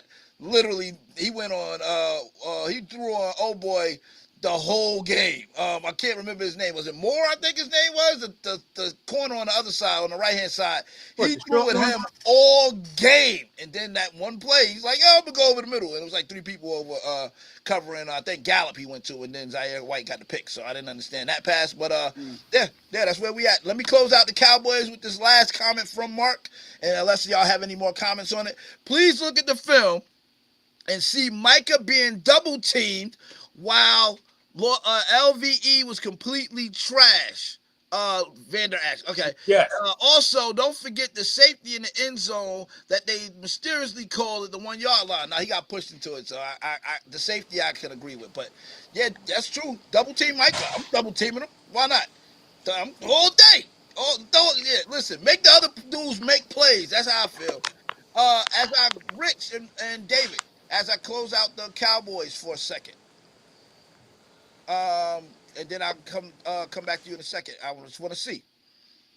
Are you concerned now that that all pro corners gone? Do you feel like Do you feel at least in this first game they got to get their feet wet? Obviously, getting thrown out there. You feel like they have enough talent in the secondary to sustain the run the games that they have coming, or do they need to go kind of look at maybe some trades or a free agent out there in the secondary? You talking about the Cowboys now? Cowboys. Yep. No, because the Cardinals was running. They running the ball. They wasn't testing their wide receivers. So as far as that, that's a combination of I guess a lot of respect for Micah, because regardless on who's the corner, if he's a weaker corner, you Hmm. just let him go off 7 to 10 yards, and then give Micah time to get back there. So because of that, it doesn't matter right now. Hmm. It doesn't matter what corner they got out there. They got to help that one out, and then I guess their second best corner just leave him on the island by himself. Got you. All right. So you think it's more once they get the pass rush going, that disrupts everything, that throws Yep. off the timing, and the secondary is good enough to be able to make plays on that. All right, that's Yep. Rich's opinion on that. David, go ahead, give me your thoughts. I think they in the same predicament they was in last year, right? We're not Hmm. going to sit here and say that Stephen Gilmore is not a good corner. He's a corner that won Defensive Player of the Year. So last year they just essentially had one good corner, and they tried to figure out a way to fix the other side of the field. It's the same thing this year, right? Diggs is gone, but now they have Gilmore. Bland is not bad. They actually have another rookie sitting on the bench that I actually like. So their secondary is not going to be a flaw. It's not going to be the Achilles heel to Hmm. the Dallas Cowboys defense. Um, Truth be told, he said LVE. They might want to look into Anthony Barr and get another linebacker because um, that's where I see, especially with Parsons. Parsons is not playing linebacker; he's playing end. He's Yeah. that chess piece that moves all over. So they might need to go ahead and get somebody else to go in there and play with more and it not be LVE, right? Because Hmm. that might be their Achilles heel. They front four, the pass rush is one of the better ones in the league. So that might be the problem, like Mark hit on. But that secondary, that back seven, that back four, it's not a problem. Yes, you're losing Diggs, that's gonna hurt. Okay. But you got to think about it. Every team in the NFL doesn't have superstar number ones, number two, unless you're the Niners, Eagles, Seattle Seahawks. Ours Everybody aren't even superstars at corner, to be honest with you. They're good, decent, but I No, should. I'm talking wide receivers. I'm Oh, talking okay, got you. Okay, every yeah, yeah, team yeah. in the That's a good point. NFL. Good point. Yeah. Every team in the NFL don't have a number one that's dominant and then a number two that's dominant unless you're the Eagles, Niners, and Seahawks, right? Everybody else you can game plan against except for when you go up against those three monsters. The unfortunate part is those three monsters sit in the same conference as the Dallas Cowboys. Which great transition because I was going there. Eagles, Tampa Bay. Finally, an AJ Brown sighting. He was kind of frustrated seeing him get into Jalen Hurts. Yo, man, need the ball. You messing up my money. That ain't what he said, but you can read. If you can read lips, you can tell what he's telling them. What y'all think, man? Has the Eagles? You know, they're doing what they do. Jalen Hurts, one of his best performances in terms of throwing the ball, 277 yards, two interceptions. But I will say this: Swift fits right in, and it seemed like an upgrade for that offense. What's your take? I'll start with David. What's your take on how Philly looks and how competitive they can be? Can they do what they did last year? Philly lost their offensive coordinator to become a head Bang, coach. Philly lost their defensive coordinator to bang. become a head coach. Yep. So you knew that there was going to be somewhat of a change, not necessarily in philosophy, but in how things were called. Yes. The Philadelphia Eagles are 3-0. That defense is still steamrolling people. The offense is not playing bad. They're just not playing great.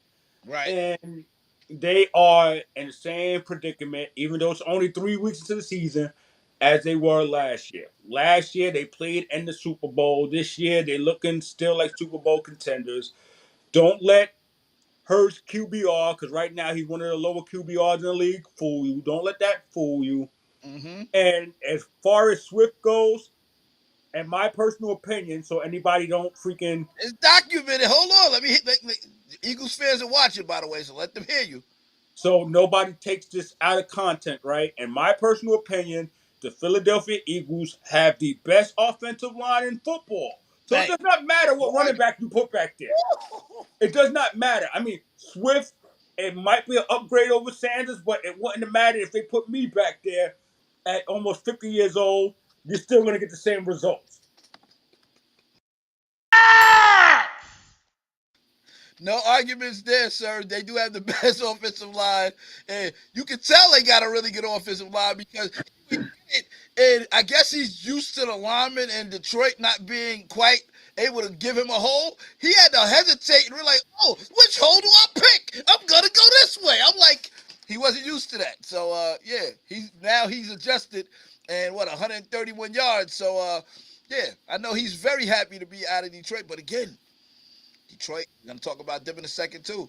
Go ahead, Rich. What's your take on Fly Eagles Fly? Are you impressed? Are you not impressed? Do you not care? Because not you kind of what you think?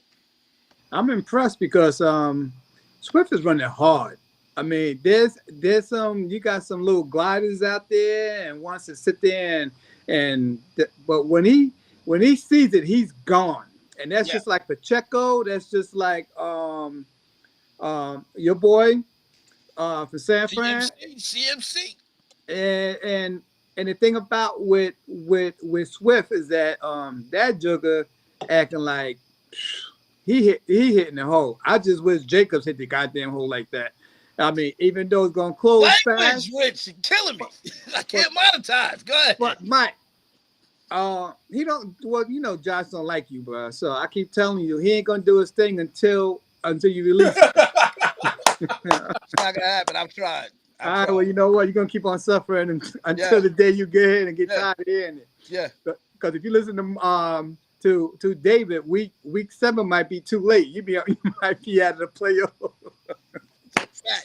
That's a fact. But anyway, man, Swifty looked good back there. What I don't like is that BS stuff that Philly does with Hurts with that quarterback stuff, and it's just a matter of time. I understand it's football, but it don't look like football. It look like rugby or something, man. It don't look like American football. Man, get that football right there. Get that extra yard. We used to do that in the snow back in the day. All the time. But the thing is that you would think by now that every defensive coordinator would know that is coming and that Hurts is going to his left. Meet him in that damn left side of that guard. Meet him over there, and stop with this whole jumping. You have your defensive tackles go straight after their ankles or knees and go fire out and hit them down there. The whole lineman, and hey, little by little, if you knock them out of the game, you break something down there. It ain't your fault. It's their fault because hey, that's the game that they're playing. So play that game. Rich, where you gonna meet him at? You gonna meet him at the Pro Bowl left guard? You gonna meet him at the Pro Bowl left tackle? No, the thing. Pro Bowl Hall of Fame center. Dave. Meet him at the Pro Bowl Hall of Fame right tackle. David, the thing. Right, that's a good Where point. are you gonna meet him at? Pick your point. David, he's running. He's doing a little dive behind that guard on the left side of him. So meet him on your right side over that guard's head, and then you have your defensive lineman. Instead of fighting with them, you go straight after their kneecaps, the linemen's kneecaps. So now the defensive tackles. Sounds a little dirty. But hold on, what's not dirty? You don't think what they doing is dirty? So here's my rebuttal to that, Rich and David. How come the defense can't do that push? Where are you pushing from? You're having your linebackers push up against your defensive lineman who's already down? Yeah. It would make sense. It would actually be. It's just a matter of time. Yeah. Go ahead, Rich. It's just a matter of time. Hold on, Dave. 1 second. It's just a matter before Philly comes up that's going to fake that Hurts is going to pretend that he's going down and turn around and pitch it to Swift, and he's going to run around. It's just time before Philly does that, because everybody is going. They're going like this after him. Rich, you break it up. Let me go to David. You break at least on my side. You break it up, David. Let me make sure it's not like. Go ahead, hold that. You breaking up for me, Rich. You breaking up. Go ahead, David. Let me make sure I'm good. Maybe it's my connection. Go ahead, David. He's gonna go down. Am I good? And boom, flip it. Yeah, Rich, hold either on, Rich. You breaking up. You like fading in to and out. go Go a to yard. David, Rich. Hold on. Give me 1 second. Go ahead, David. If I can hear you. Similar. Can you hear me? Yeah, Rich, you Uh, breaking up. That's why I had to mute you. Go ahead, David. Okay, similar to like Rich was getting at. Yeah, it's just a matter of time. If you think you're gonna push your linebackers and have them line up there and go low and push the defensive linemen, that the Eagles or some other team is gonna turn that into some sort of option pass that's gonna screw you and your defense out of a lot of yards. So Rich hit the nail on the coffin with exactly what I was gonna say with that play. Like, it's not Hey, an unstoppable play. It's do you only hate it? no, it's smart football. If you can't stop me from getting a half a yard, that's your problem, not mine. Yeah. Listen. I ain't got no problem with it because we use it on occasion when when we need a 3rd and 1, Brock ain't got no problem getting in the center, smacking the butt, and they go. So, look, you want to outlaw it? Stop it. Now, Yep. mind you, I'll probably be on the opposite side of that if we facing somebody and they get a big touch first down or something like that. I get it. So, Mark said it's called the trash push. It will be outlawed next year. I guarantee it. Philly fans, it's about to be outlawed. You won't be able to do it no more with your all-star line, buddy. Enjoy it while you can. Mark said it's outlawed on field goals. It was almost banned this year, so it won't last past 2023. Eagles suck with their cheap cheating plays. Look, I don't like the Eagles either. I concur. I completely support that message 1,000%. Stop cheating, Philly, even though I understand it's a good play. We used to do it back in the day. So, hey, it's unstoppable. Get that much manpower behind you, it's nothing you can do. Let me see what else is going on here. Rich, you broke up, so if you come back on. Philly fan says, haters. Absolutely, sir. Stop cheating, even though it's effective. So, I want to highlight something that I missed that Mark brought out. So just very important. Very, very, very important. And I'll say I look like a genius just because I kind of threw this out there when me and the Cowboy fan had a conversation. And I was like, you will be hitting the free agent market or you making a trade. He said Dak saw Vegas. Cowboys will be making a trade for a linebacker or a cornerback, certain, before the trade deadline. You're welcome for the inside scoop. All I'm going to say is that once their all-pro got hurt, I did say to a certain Cowboy fan, you ain't got the depth on that secondary, even though you had a guy with 6 picks or 7 picks, whatever he had, Bland. I'm like, hey, man, that ain't an easy spot to replace. You're going to have to go get somebody. Gilmore, I don't know if he can carry it by himself. He's not Gilmore Island anymore. Now he's putting it out there. Thank you for the inside scoop, but you actually should pay me for giving you the inside scoop. Go ahead, David. No, I was just gonna say Mark just sat here and told the world, so he gets the trash button. We don't need a trade. We're good. We're good. We got enough talent on this roster to shock the world. And now you're sitting there saying, "Oh, we need to go trade for Satan." And it's crazy how he picked the 0-3 Denver Broncos to find his trade partner, and that's BS, Mark. Thanks for your Facts. inside Facts. scoop. Mark, for you sitting there acting like you breaking news when I put it in your ear and you literally made that declaration to all of us on the chat that y'all good, come on. But that is a smart move. It makes sense. I'm just glad that you admitted that y'all gonna need to make some moves. I've also seen, since we're talking rumors, a certain wide receiver from Vegas has been on the radar of a 49ers. They're saying that that is a real conversation that's being taking place right now. We know how we like to trade because McCaffrey was a midseason trade. So guess what? I 1,000% support it and believe it. Long as it's not Ayuk or Debo, you know. Look, he don't seem happy there. He wants a quarter. Look, come. You from California? What do you play for? What, Fresno State? Come on, come back to Cali. What you think, David? Any truth to that, or y'all like ain't no way y'all letting him go hit the trade market? What you think? The man is not accustomed to losing. And right now, as a Vegas Raider, he is losing. He gave it a shot last year, and this year he's like, what the heck? Not only that, he's now asking himself, especially after last week's game, what more can I do? Right? So, I mean, If Adams wants to go, Adams wants to go. I don't look at him how I looked at Randy Moss, who actually sat and gave up on us. I look at him as he's trying his absolute all, Yeah. and he doesn't have the team or the horsepower around him. So if we trade him, I mean, I understand why he would want to be traded. More draft capital for us later on down the line. Hopefully, knock on wood somewhere. But right now, it So you're looks. open. So you're open to it. Am I hearing correctly? Roscoe, what say what you say? So you're open to that? Okay, I Look, like it.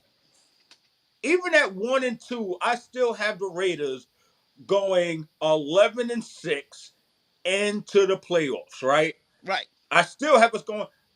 However, when you're the number one wide receiver in the National Football League and you're not accustomed to losing, I can understand you wanting out, right?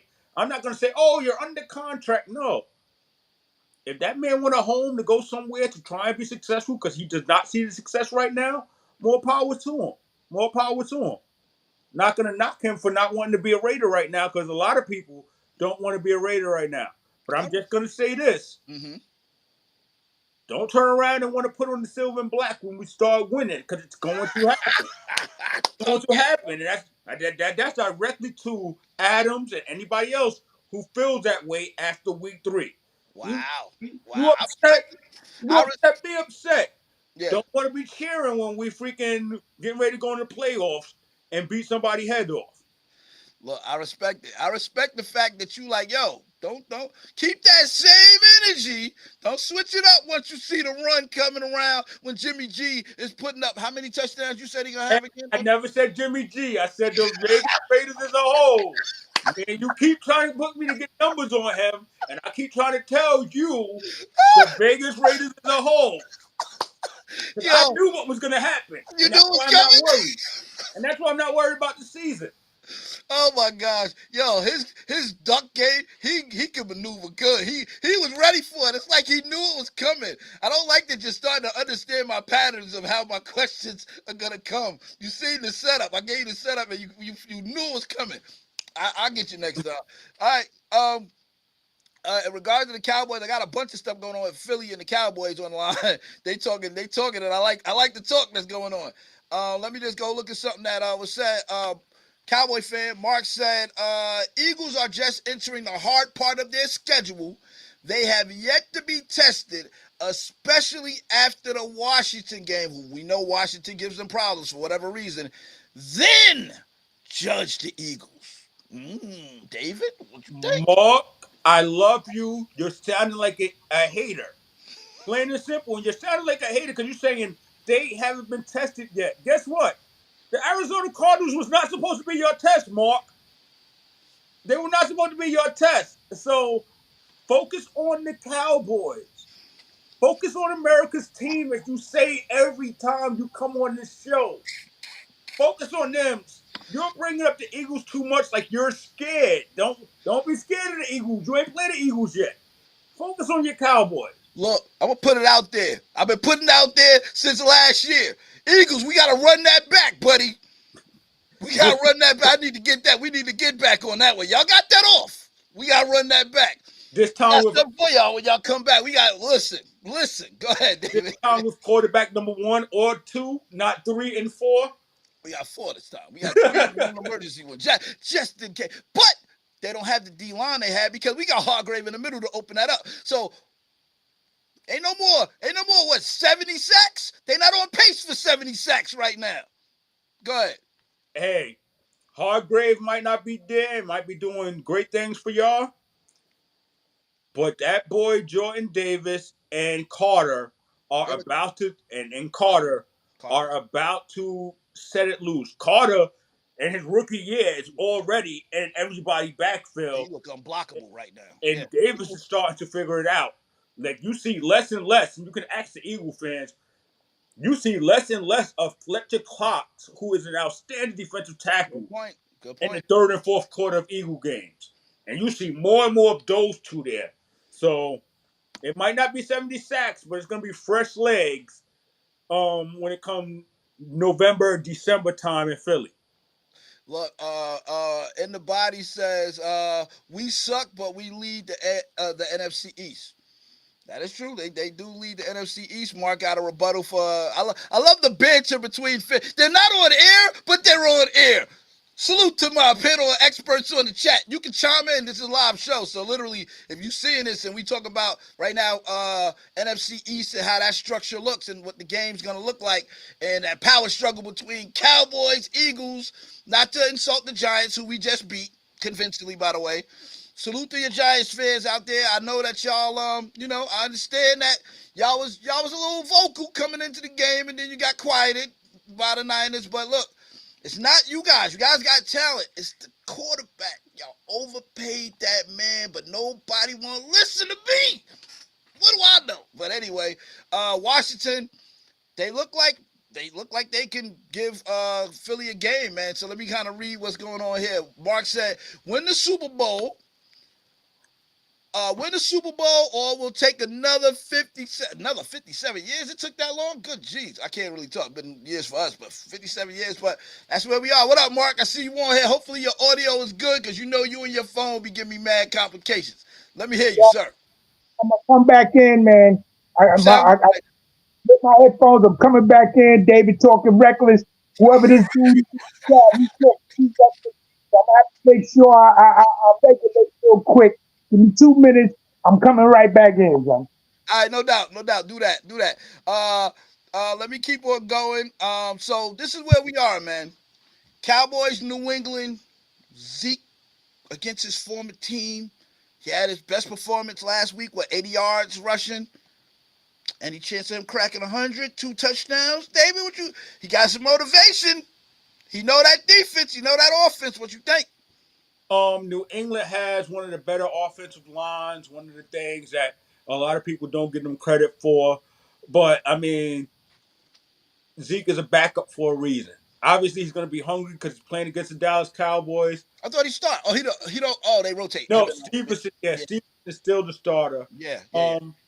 So hopefully he has a good game, have that feel good story. But Dallas defense is still formidable, especially in the front part of it.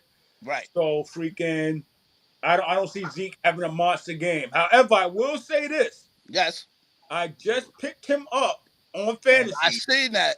And I will be starting him. I guess Zeke started his fantasy. And I will be starting him against the Cowboys fan who was trying to get his stuff together right now. So if Zeke does have a good game, look, y'all got y'all head to head. You play him? Yes. Wow, fantasy football is great because they got to play each other. The two that's on screen got to play each other. And David got Ezekiel Elliott. He going to start Ezekiel Elliott. I'm not mad at that at all. So, can you hear me, son? So this is the same dude who tried to trade me for Dak Prescott earlier this week. So his credibility is completely out the window when it comes to talking to me. So let me. Am I lying, David? Okay, no.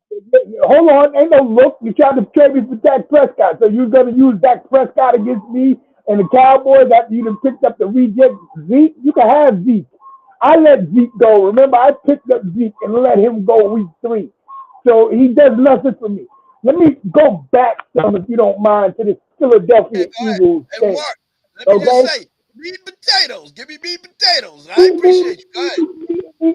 If you're the Philly fan and you watching this, man, no way, no shape or form do you think you're the exact same team from last year, because you're not, and it's so evident. You're arguing on the sideline. You don't know what to do. You force feeding receivers the ball because your offense don't dictate what you did last year, just throwing it to AJ. But better yet, let me get down to this Jalen Hurts thing. If you want to win MVP, brother, stop ducking the Cowboys. Don't fake an injury when you come in the Big D and you're on an MVP run, but you mysteriously play the very next week. You knew what time it was. Then we threw up 40 on that trash defense of yours that led the league in sacks. So don't ever forget who your daddy is. You don't sweep us. We normally sweep you. So don't think for 1 second that anybody's afraid of Philly. I don't have to be jealous of Philly. Why? Because Philly got 1 Super Bowl every 57 years. So in 57 years, they're going to have to take a time-traveling machine back So the last time they won the Super Bowl was celebrate the last Super Bowl they won. They don't even have more than the Redskins. So in our division, you know who's the bottom feeder when it comes to championships? The Philadelphia Eagles. And there's no guarantee they winning this year because our division is stacked. So I'm just looking forward to it. I don't have to sit here and go, oh, you know what? Yeah, the Philly.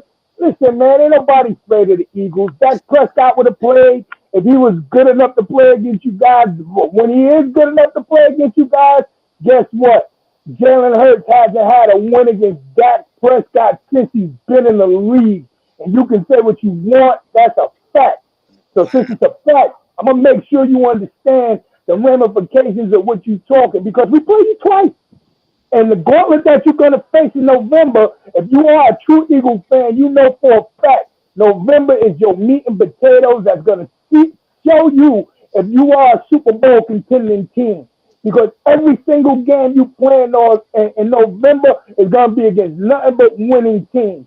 That's when I'll judge you, bro. I don't worry about losing to the Cardinals. You know what? Week 4, that game don't even count against our schedule. You know what counts? Hold on. You know what counts? Is those division games, those Cowboy Redskins games, those Cowboy Eagles games, those Cowboy Giants games. And from what I know, last year you lucked out because the schedule makers made sure you got the most jelly schedule going into the playoffs last year, and then you played the Niners and lucked out, and they had a hurt quarterback. But guess what? That's not gonna happen this year.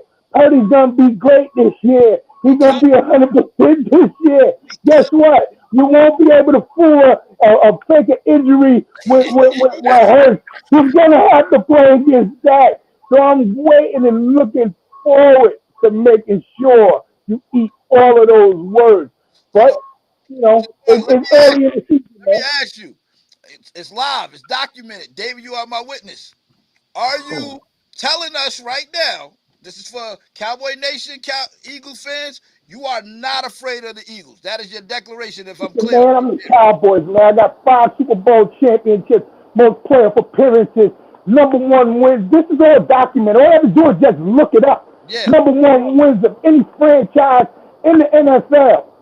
I'm not afraid of you. You poor man's Cowboys. You basically want to beat us. You want to beat us. As a matter of fact, get a new stadium, man, because that's out-of-date stadium, man. Nobody wants to go to a trash can and sit there and watch the hardest turf on the planet while y'all sit there and bore everybody to death with that corny offense of y'all. Get out of here, man. Don't talk to me about no Philly. I'm the Cowboys, man. Out of here, man. We ain't even on the same. We ain't even on the same I like the energy. If you're gonna talk your talk, and don't be swayed off your square. Go ahead, No, David. it's a difference between talking and talking facts. They don't like Philly fans don't like facts, and that's exactly what it is. You know what? They'll say, "Oh, you know what? We own the Cowboys. You beat Cooper Rush. Beat Cooper Rush." But when that #1 D came down to Dallas, guess what happened? You got torched by my starting quarterback. And then they made sure that we didn't knock y'all out the playoffs and gave out the Giants. Won't happen this year, buddy. Y'all would meet each other that round. It was weird. Go ahead, David. Let me give David a chance. Mark, go ahead, David. I'm not even an Eagles fan, but this is coming from the same Cowboy fan who had to sit here and sing "Fly Eagles Fly" last year because he believes so much. Between the two. They had to do it the other game. So we split, bro. Wait, you talked about we split. And you had to say, how about them Cowboys? Don't get it twisted, man. Don't do one-sidedness, bro. Because one-sidedness is realistic. But it was 1-1 because they had to do the Cowboy win the second time. Yeah. You can't. And remember, he beat Cooper Rush. He beat Cooper Rush. He didn't beat Dak Prescott. Remember that. Remember that. Go ahead. You're never not going to have faith in your Cowboys, and that's why I love you so much. But the Eagles have the last Super Bowl win in the NFC East. Yeah. The Eagles have the last Super Bowl appearance in the NFC East. Yeah. So the only question how many Super Bowls the Eagles got, David? Hold on. on. Hold up, Mark. The only question I have to you is what have the Cowboys done lately? Listen, what have the Cowboys done lately? Legitimate question. Listen, and this is what kills me about this argument. Because when I was growing up, it was about championships. Now this new age generation is a what have you done for me lately? For the last 57 years, ask yourself what exactly has the Philadelphia Eagles done lately. Not only that, my quarterback has dominated, literally dominated the NFC East all the way down from Philly down. My quarterback has the number one winning percentage in the NFC East, not Jalen Hurts. Wow. Not Jalen Hurts. That's a fact. Wow. Matter of fact, my quarterback has a better winning percentage against the Eagles than Jalen Hurts. And like I said, disclaimer, even though you don't want to hear it, Philly fans, you beat Cooper Rush. You have yet to beat Dak Prescott head to head.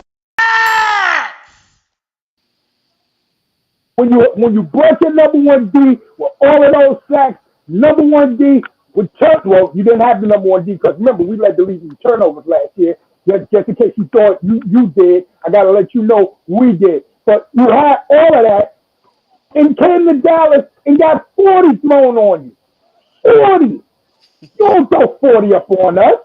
You don't throw 40 up on us. So for me, David, I'm one of those dudes where, you know what, I was fortunate enough to live through 3 Super Bowls. I know how it is. I caught the tail end of the last Super Bowl we was in against Denver. I was young, but I had 3.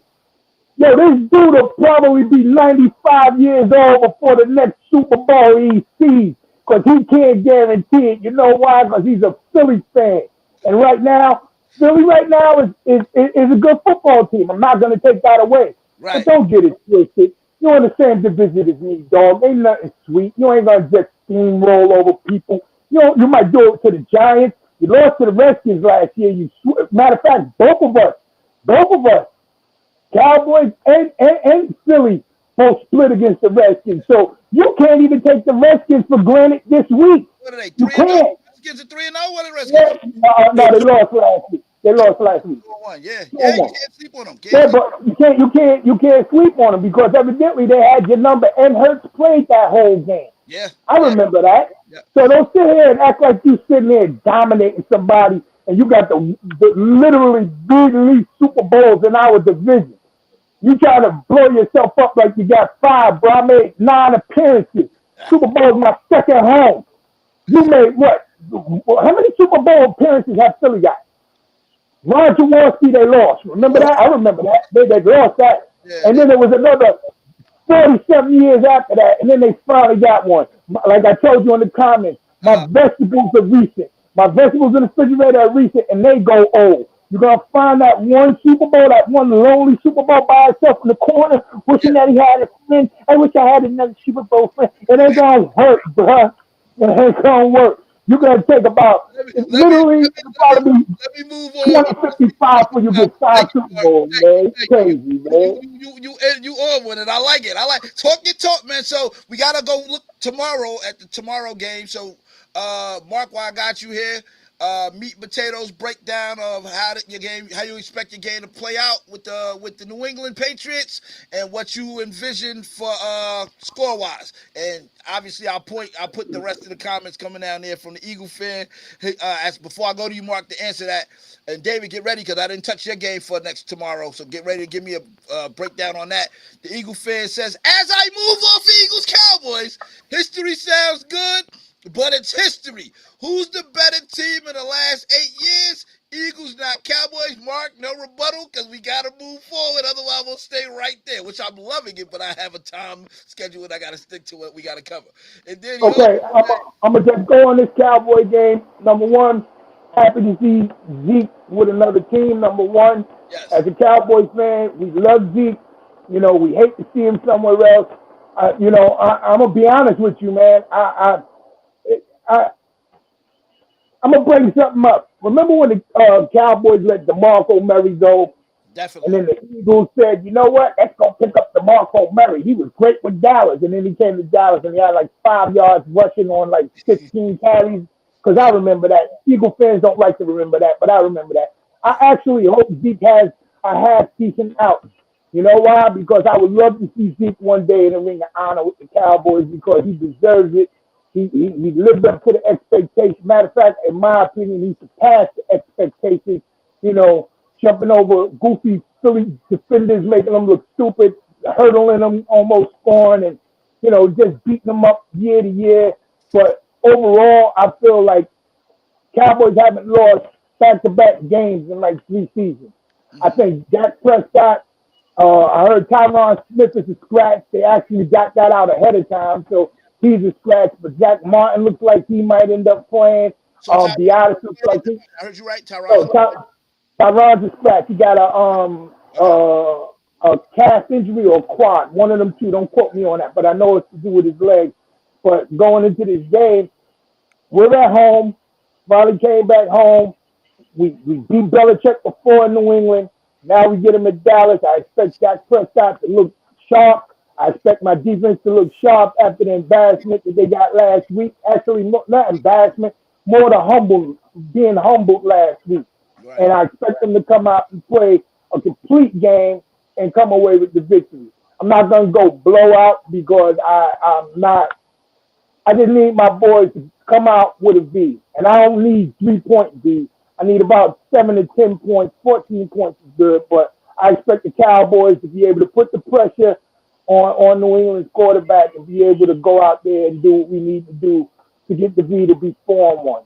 You know what I'm saying? And that's where I'm at. All right, what's your score? You gave me a score. What's your score? Put on your guru hat. Let's see if you close. David, get ready. You're next for yours. 28-10, 28-13, something like. Matter of fact, it's a lie, man. We throw up 30, man. And for you Philly fans, we average 30. We average 30. Just remember that. While you're sitting back typing and your hands is hurting, we average 30. So when you talk about us, so I'm looking at 30 to 17, something around that spectrum. You know what I'm saying? I love how he answered the Philly fan even when it was talking about the Patriots game. Yeah. That's real good. That's real good shots right there, man. Touche. I guess that. You know what it is, Mike. When you're jealous of someone and you really kind of wanna, when you've been looking up for so long, because we all remember when Philly used to have this. Remember, quote unquote. I think it had like 3 super teams in my lifetime. And none of them ever made the Super Bowl. You know what I'm saying? Every single quote-unquote super team Philly had, they never really go anywhere.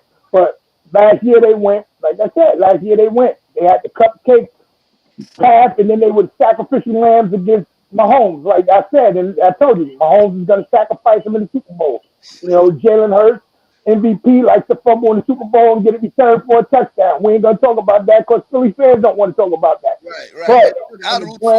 So after what happened to us, I wanted them to take that L so that we couldn't hear them talk. And luckily, if you're going to losing in the Super Bowl hurts more than losing in the playoffs. I can promise you that. I've never seen in my lifetime a team lose the Super Bowl and celebrate like Philly fans. If the Cowboys lose the Super Bowl, I'm literally crushed because I expect to win the Super Bowl. We was up by 10. I'm still not. It might because they're not winners. They don't know how it feels to be dominant. They don't know how it feels to be dominant. They never had dynasty teams. So when they go to the Super Bowl and lose, it's a celebration. They eat horse crap off the ground. That's what they do. That's real life stuff that they do. They climb poles and flip over cars because they never been there before. Me, I sit back and relax with my feet up. Props. He said, I asked him, I put it out there in terms of who's going to win. He got y'all winning 35-10. And then he said, because he's stupid. He's not stupid. He ain't stupid. You still hating. He gave y'all Tell him he can keep any kind of compliments that he got from me. I don't want them. I'd much rather have your hate spew towards me because guess what? I don't like y'all. I'm going to go off from one of your Philly content creators. I don't like y'all. Matter of fact, I can't stand y'all. So I don't want you to want me to win. We're going to do that regardless if you want me to win or not. But I'm looking forward to that game. I'm really looking forward to that Philly Cowboy game and the Philly Eagle game. And if you're a Philly fan, you should be looking forward to that because it's a 3-man race, like I said. It's a I think they 3-man race. are. Whoever comes out of that unscathed will be Uh-huh. more primed to go to the Super Bowl. So let's Okay. all look forward to those 3 days. Nice. Nice. David. All right, sir. I'm back to your Raiders. Who do y'all have tomorrow? Your Raiders have the Chargers. Chargers are 1-2. You guys are 1-2. Herbert, it looks dominant. What do you think, man? I think if Eckler play, we might be in trouble, but I still have this as a win. If Eckler doesn't play and he's not out there catching passes and running the ball, I see it as an easy win. Mike Williams, torn ACL, out for the season, so I see that as a less threat. We only have to worry about Keenan Allen right now, and the rookie is not playing. He's playing like a rookie, let's put it that way. So Johnson is not being the threat. Hopefully he gets it going, but just not against us. Um, Even a center he just got put on the IR today. Mm-hmm. So hopefully our D line can get some pressure on them. I see it 24-27. And this is even without Jimmy G playing. I see it 24-27 Raiders. And your quarterback for this game will be. It will probably be split between the both of them, but Hoyer is going to be the one who definitely starts. McDaniel is going to go with what he knows. He's going to wait until Hoyer pulls a hamstring or does something dumb before we see AOC. Oh man, listen, man, y'all high on the AOC kid, man. I don't know what y'all seen that got y'all so high, but I guess y'all like listen. When you got old toys, you get a new toy, take it out the package. You like, wow, this new toy is so much better than this old broken. It's okay, I respect it. You got y'all edging it out. 24-17, yes. Okay, I respect it. I respect it. Who's gonna be the and Mark? I'm gonna come back to you for the same thing for yours. Who's gonna be the standout performer of the game for y'all? It's going to be the receiving core because right now the Chargers have one of the worst secondaries in football. Like I said, minus James, and James is not back there covering. James is full steam ahead, going ahead and punching people in the mouth. So we're going to throw the ball over Jackson head. We're going to throw the ball over the second-year corner head. Their linebackers are not true, especially after they got rid of the guy who went to Kansas City. So like I said, their defense is in a bad shape right now. Mack and Bosa are not playing at a high level right now. So I feel as though we'll be able to squeak one out. Oh, like I said, by a last minute field goal. I don't see the Raiders losing too many games this year. I don't care what anybody else say. And that's even with the quarterback play. So tomorrow will be us going back to our winning ways, 2-2 for the first quarter of the season. Listen, all right, Larasco disagrees, but hey, the Philly fan said 14-24 Chargers. I like the Chargers over y'all, man. But it's only if Jimmy G was playing, I would say y'all got it. But with no Jimmy G, I'm not sold on Hoyer, and I haven't seen enough from preseason for me. And it's not gonna thrill me with AOC. He looked promising, but I don't know about him facing them directly. And for whatever reason, the division games always be tough. So I don't know if that's the score. I give it 21-24, 21-28, something like that. So I can respect that. But all right, Philly fan, thank you, Mark. Back to your game. Who will be the standout performer for this game? I mean, for the Cowboy, or we stand on the You got Raiders? y'all winning. So yeah, I want to know for y'all if you got y'all winning. Yeah. Dak Prescott. Simple. I All mean, right. that's not even a difficult thing. Dak. I think Dak is gonna have a bounce back game. Make sure that he does what he needs to do and give us the dub. You know, if I'm and it pains me to say I have to agree with the Philly fan online. I don't know my man's name, so I apologize if I don't know your name, brother.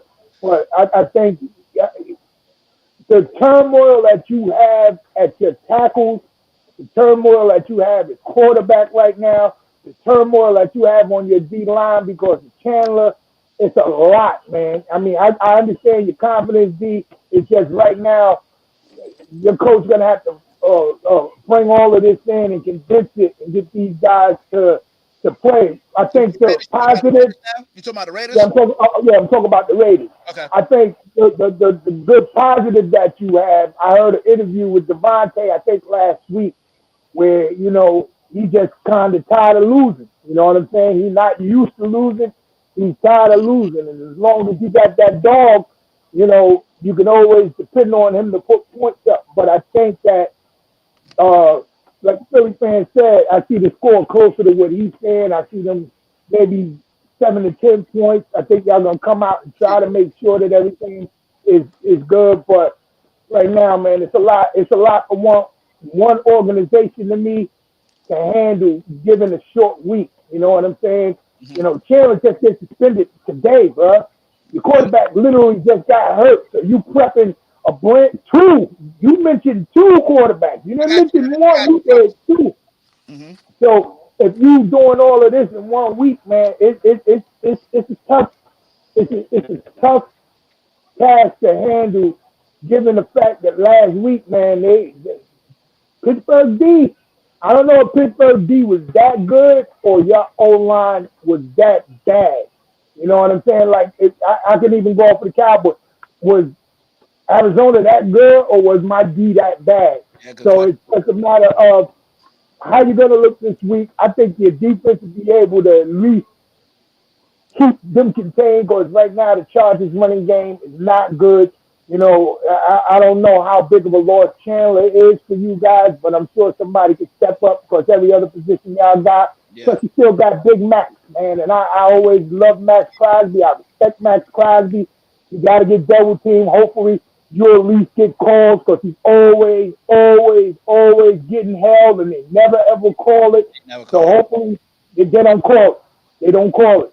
So hopefully Max can bring that defense in and your quarterback can rely on the run game and y'all can keep it close. But I don't see any 30-30 scores like that. I Score see you a got low it. I go to scoring. David. Give me a score so I can go to David. What you got? What you got for them for that game? And I'll give you the score on your game as well. Go ahead. I'm gonna go 20-17. Chargers win it by a field goal. That's three Charger wins. David, the floor is yours. Go ahead, sir. Thank you, Mark. I keep trying to tell y'all something. If there's one thing I know the AFC West, and I know all four of those teams like the back of my hand. Yep. I tell y'all we own the Denver Broncos. I tell y'all every year we own the Denver Good Broncos. point. I tell y'all every year the Chargers punch us in the face, we return the favor. And it didn't happen every year that I've been on this show. And I tell y'all, we play Kansas City tough one game, get blown out the next game. I know us in the AFC West. So Yeah.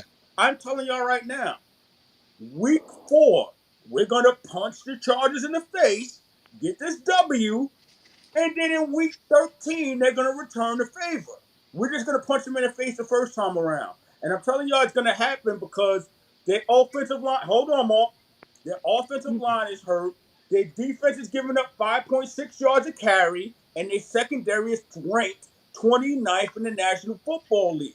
So the Chargers have nothing but holes right now. And on top of that, like I said, Eckler is doubtful to play.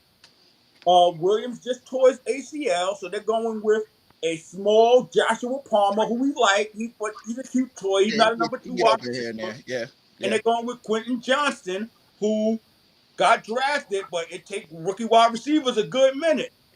I Keenan know been it. killing it though. Keenan's been on fire. So Keenan's been on fire because he's not getting double teamed because they have Mike Williams. Guess who they don't have anymore? They don't have Mike Williams. They don't have Eckler. That's according to us, not PG. That's why I'm not worried about this game. Okay.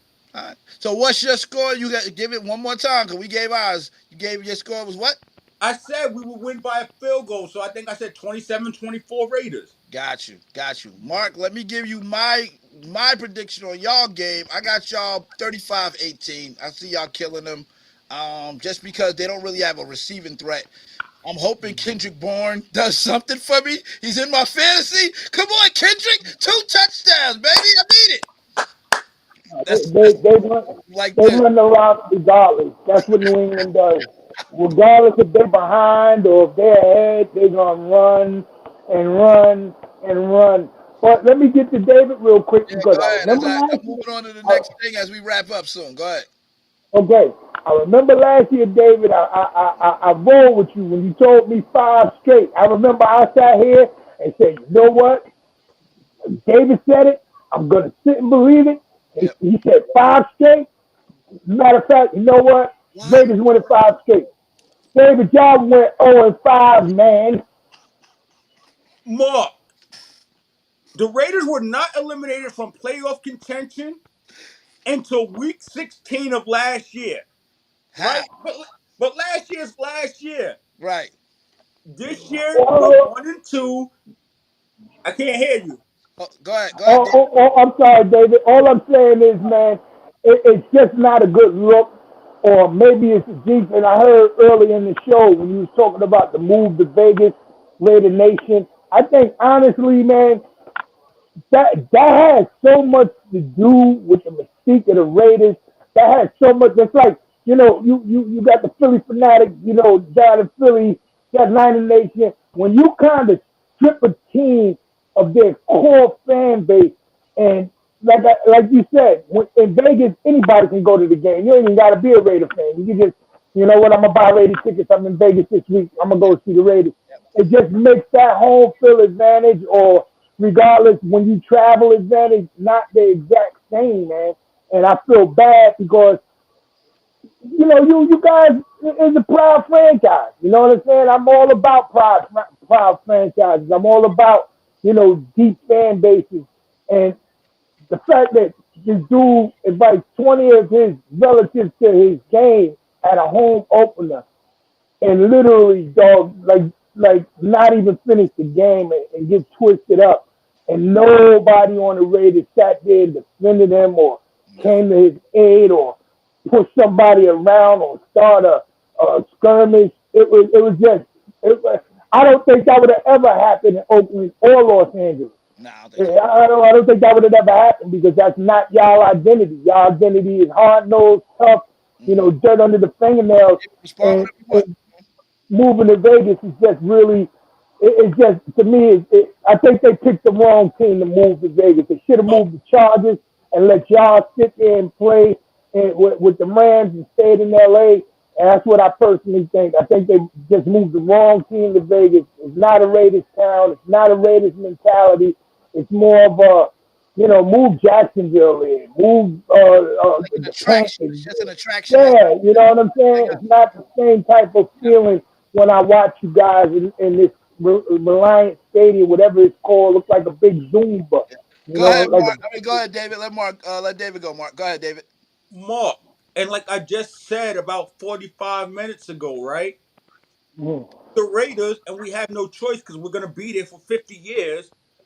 mm. If the Raiders, as an organization, as an individual team, want to stop that and put those fans back in the seats, start winning. And I believe we're going to be winning this year. Even last game, when we were down and everybody was in the chat and everybody was like, "Oh, this is about to be a blowout." I'm like, "No, it's not. We're good. Not worried about it." We came back and made that a game. Yeah. So everybody keep trying to point out this negative, and the Raiders are sinking, and the Raiders are sinking. And I'm telling you, no, the Raiders are about to start rising. We're going to be in the playoffs, and we're going to be perfectly fine. This Charger game, and this is documented, like Mike likes to say it.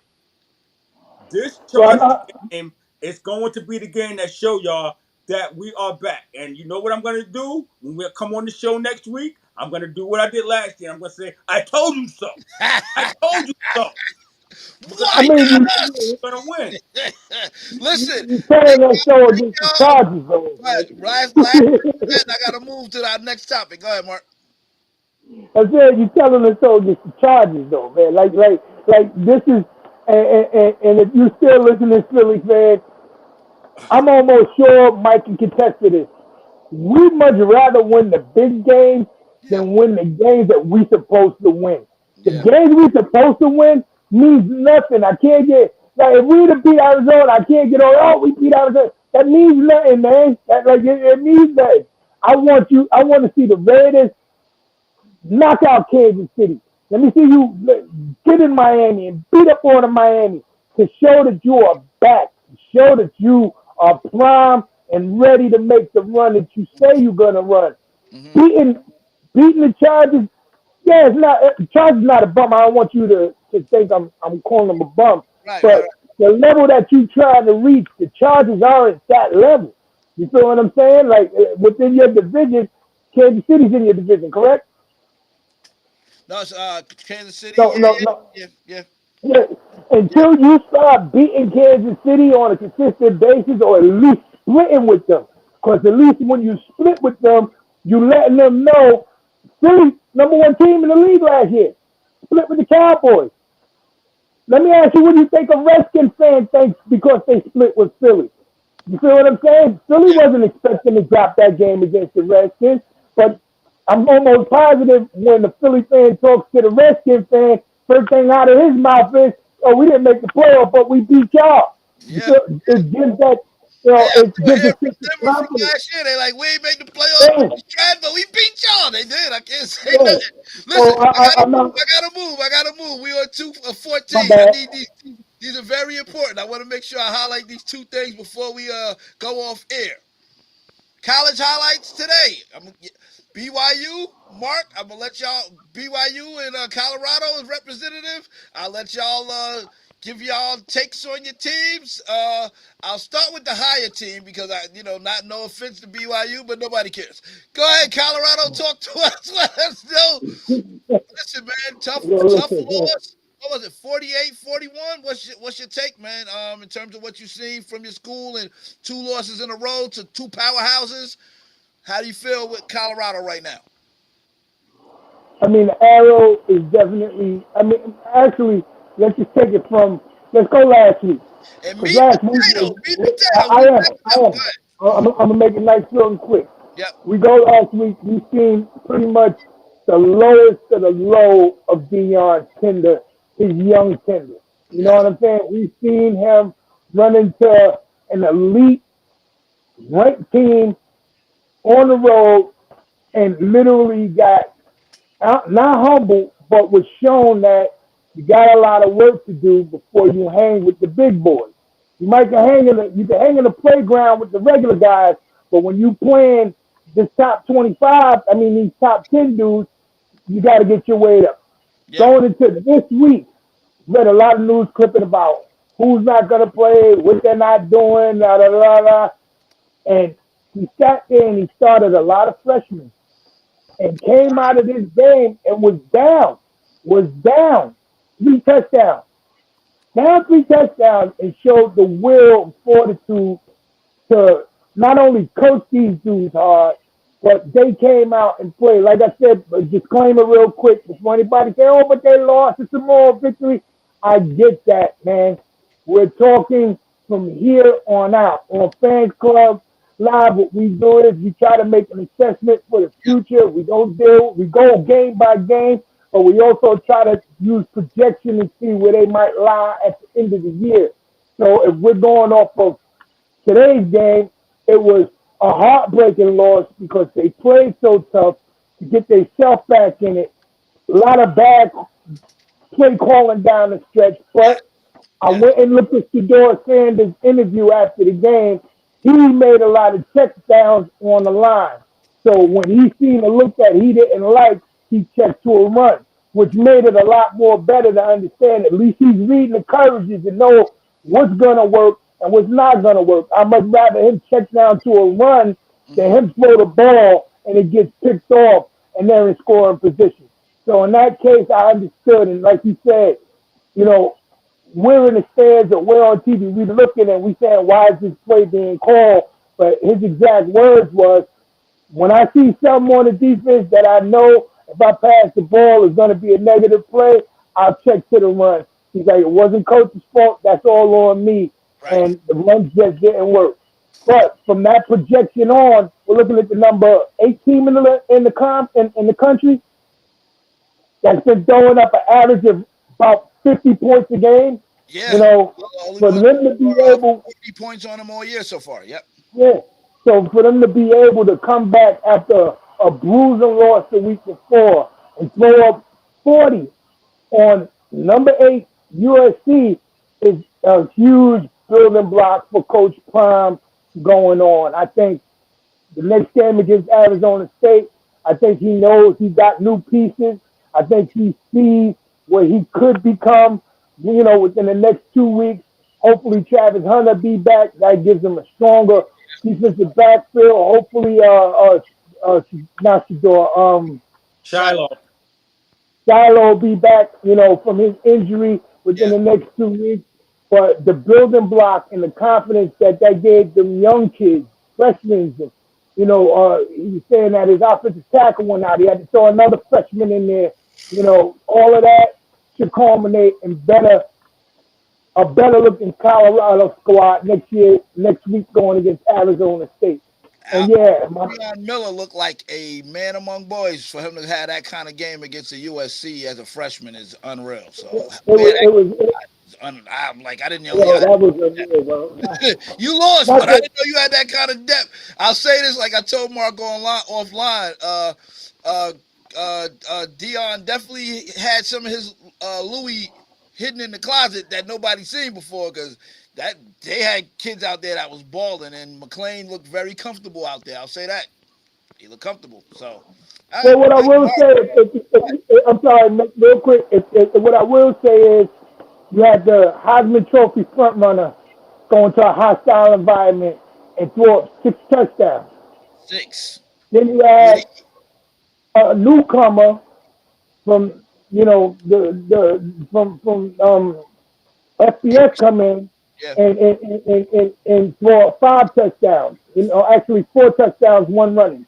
Mm-hmm. So if you're a scout, you see premium quarterbacks coming out of the Pac-12. And right now, out of any conference, the Pac-12, a quarterback, and all of them, mostly except for Knicks, are all brothers, all playing at a high level for their school. So it was refreshing to see that type of environment. USC, to me, Colorado could have passed it with 300,000. That doesn't scare USC. They're prime time. USC is tradition calls for that. You know what I'm saying? They sell out the Coliseum. They have no problem making sure that the limelight is never too big. But what happened today was Colorado seen a part of that limelight and realized they can also play within that same limelight, and it was big for that program. That's what I think. All right. Let me say this. In the body said they lost, but I like what I seen today from the offense and every now and then the defense. So, yeah, I think everybody that watched understood that. You know, oh wow, this team actually got some ball players that they need to get on the field. Go ahead, David. I got a couple And minutes, so y'all good. Meat and potatoes. You know how to do it. I'm not even gonna go on BYU because that game was played on Thursday. It wasn't played today. Oh, okay, yeah. Yeah. And again, not that anybody cares but you. Just happy that we're 3-1. But I'm gonna go on the Colorado thing. Like we talked about, and like I said on Facebook, right? Yes. Last week got stomped out, and we didn't think. I didn't think that they had the talent to play with the big boys. This week, it started off. It started looking ugly, and the team. No disrespect to Prime, because he is the coach of the team. Yeah. Obviously, the team as a whole said, "Yo, enough is enough. They're not better than us." They told themselves that USC is not better than us, and they fought back from 21 down. That's crazy. That team is what everybody else is going to have to face for the rest of the year. That's going to be a problem for everybody in the Pac-12. Glad they're not on my schedule right now. Yeah, David is documented. Just so you know, you have a good amount of college football gurus on here that's gonna see this statement you just made. I just want to make sure you're very clear on that. Oh, I listen. Not am I clear on it here? I wrote it on Facebook. Like, yo, you they are now, and I mean they always was prime team, but now they are a team. They are Colorado. They are. It's about to be a different thing when you go play them because it's not about the hype anymore. Like, that part is over with. It's about, yo, we have as much talent as anybody in the country. We're coming to punch you in the mouth.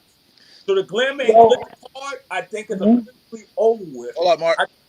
The glamour and glitz part, I think, is officially over with. I think it's let's just show up and play. We don't care who's on the sideline. We don't care what the press say about us. We have enough talent to go out here and win ball games. So now it's going to be a different feel. So let me ask y'all this: what about the people that say, Man, USC took their gas off the brake. They put their brakes on, man. They was killing y'all. They weren't even on it like that. They was dominating for 3 quarters. They took the gas off. Listen, That's their fault. That's their fault. If that's the case, that's their fault.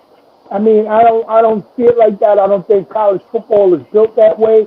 The reason why we watch college football is because it's unlike the pros. These cats don't like giving up points. They're hungry. Every play that they take off will be on film, which will be definitely seen by NFL scouts and make sure that, they see if they're doing what they're supposed to do or if they're not. One of the biggest praises that I heard today wasn't from Dion or Colorado. It was from Lincoln Riley. And his exact words was, they're fast. They have a lot of good athletes. Colorado's a good football team. This Wow. is from Lincoln Riley right after the game. So it at least showed that he, and by the way, if anybody's watching and don't understand, every week somebody coach-wise has something to say or take a shot at Colorado. You know who don't take shots at Colorado in prime? Coaches who've been there, done that, used to winning, used to having good teams, used to playing in national championship games. Lincoln Riley is not like that. He's never been like that. He always coaches on a professional level, and he's a very respectful dude when it comes to his opponent. Also, I want to say really quick, Embody, this is Fan Club Live. You are always, brother, welcome to come and join. We would love to see your perspective or hear your perspective on Philly or any other topics that we might bring up. If you need any information to be able to get on the show, Mike will give it to you, but you don't have to comment in the chat.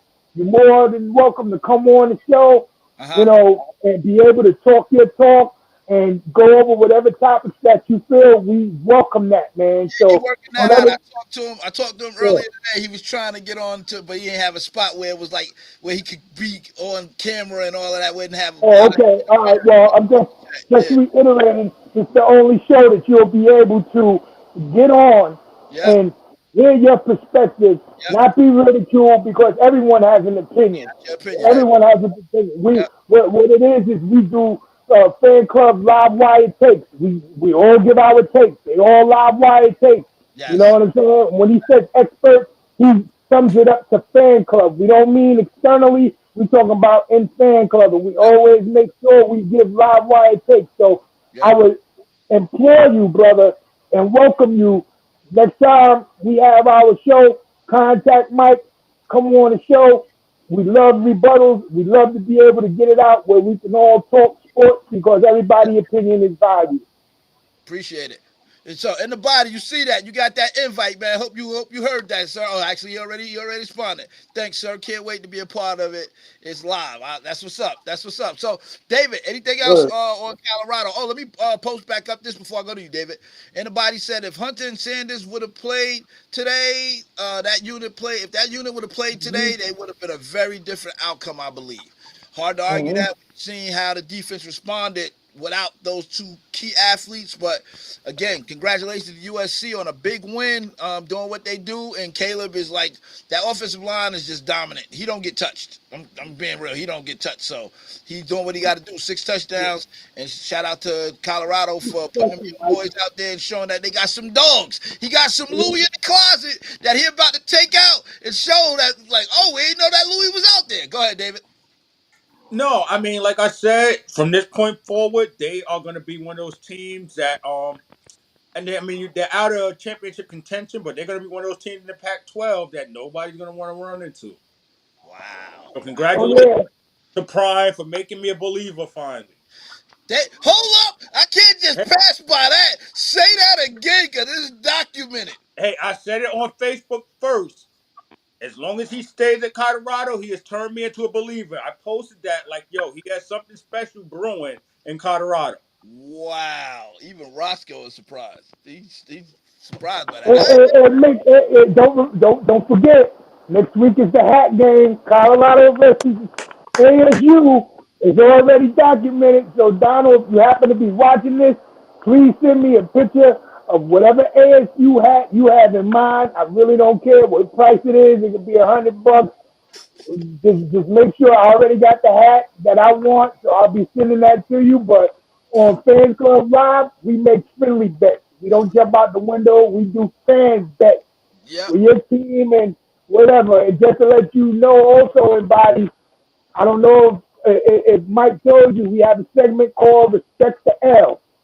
And Respect the L is if you're on this show the week of the Cowboys Philly game and you happen to win, that segment, I have to get on the show and tell how great the Eagles were over the Cowboys, which is probably the most priceless information you'll ever get. Yep. But Whoever you got to won be on on the the show show, to get those gotta be on the show though. accolades. Yeah, But you you got gotta to be get the on the show. accolades on the show, man. And, and, and, Yep. and then if I win, you do the exact same thing. I be quiet. As Yep. a Philly fan, you let me know how great the Cowboys was and everything like that. It makes the show more relatable. Yep. I don't have to talk crap because you'll be the one saying it or That's I'll the be the one saying it from the perspective of the loser. And I hold the L with pride if best. you win. Yep. All right, let me go to our final closing. David, thank you. Mark, thank you. Mark, this is the closeout. This is your world, sir. Give those people that go out there, give them what they need, sir.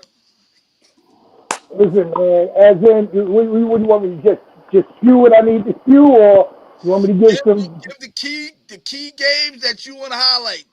Meat and potatoes, but key games they need to highlight for those that's placing them bets and trying to get them slips out there. I don't know that world, but for those that do it, Mark gonna give you some tips. Hey, Make sure you give props to Fans listen, Club for hooking you up with parlays and all that other stuff. That I don't know hey, what that hey, was. hey, hey, listen, guys. Let me just give a quick. When you're betting, and this is about sports betting. When you're betting, you gotta know when to bet and when not to bet. Last week is a prime example of Vegas. And remember, you always have to include Vegas. And what I mean by Vegas, I mean the odds makers. The odds makers are the one who comes up with the odds. So you can see a game and believe that this game is 120%. You know what? And it's impossible for them to lose. And then all of a sudden, you get a Cowboys Arizona Cardinal game, and it blows your ticket off completely. Mm-hmm. So what I'm going to suggest, number one rule is discipline.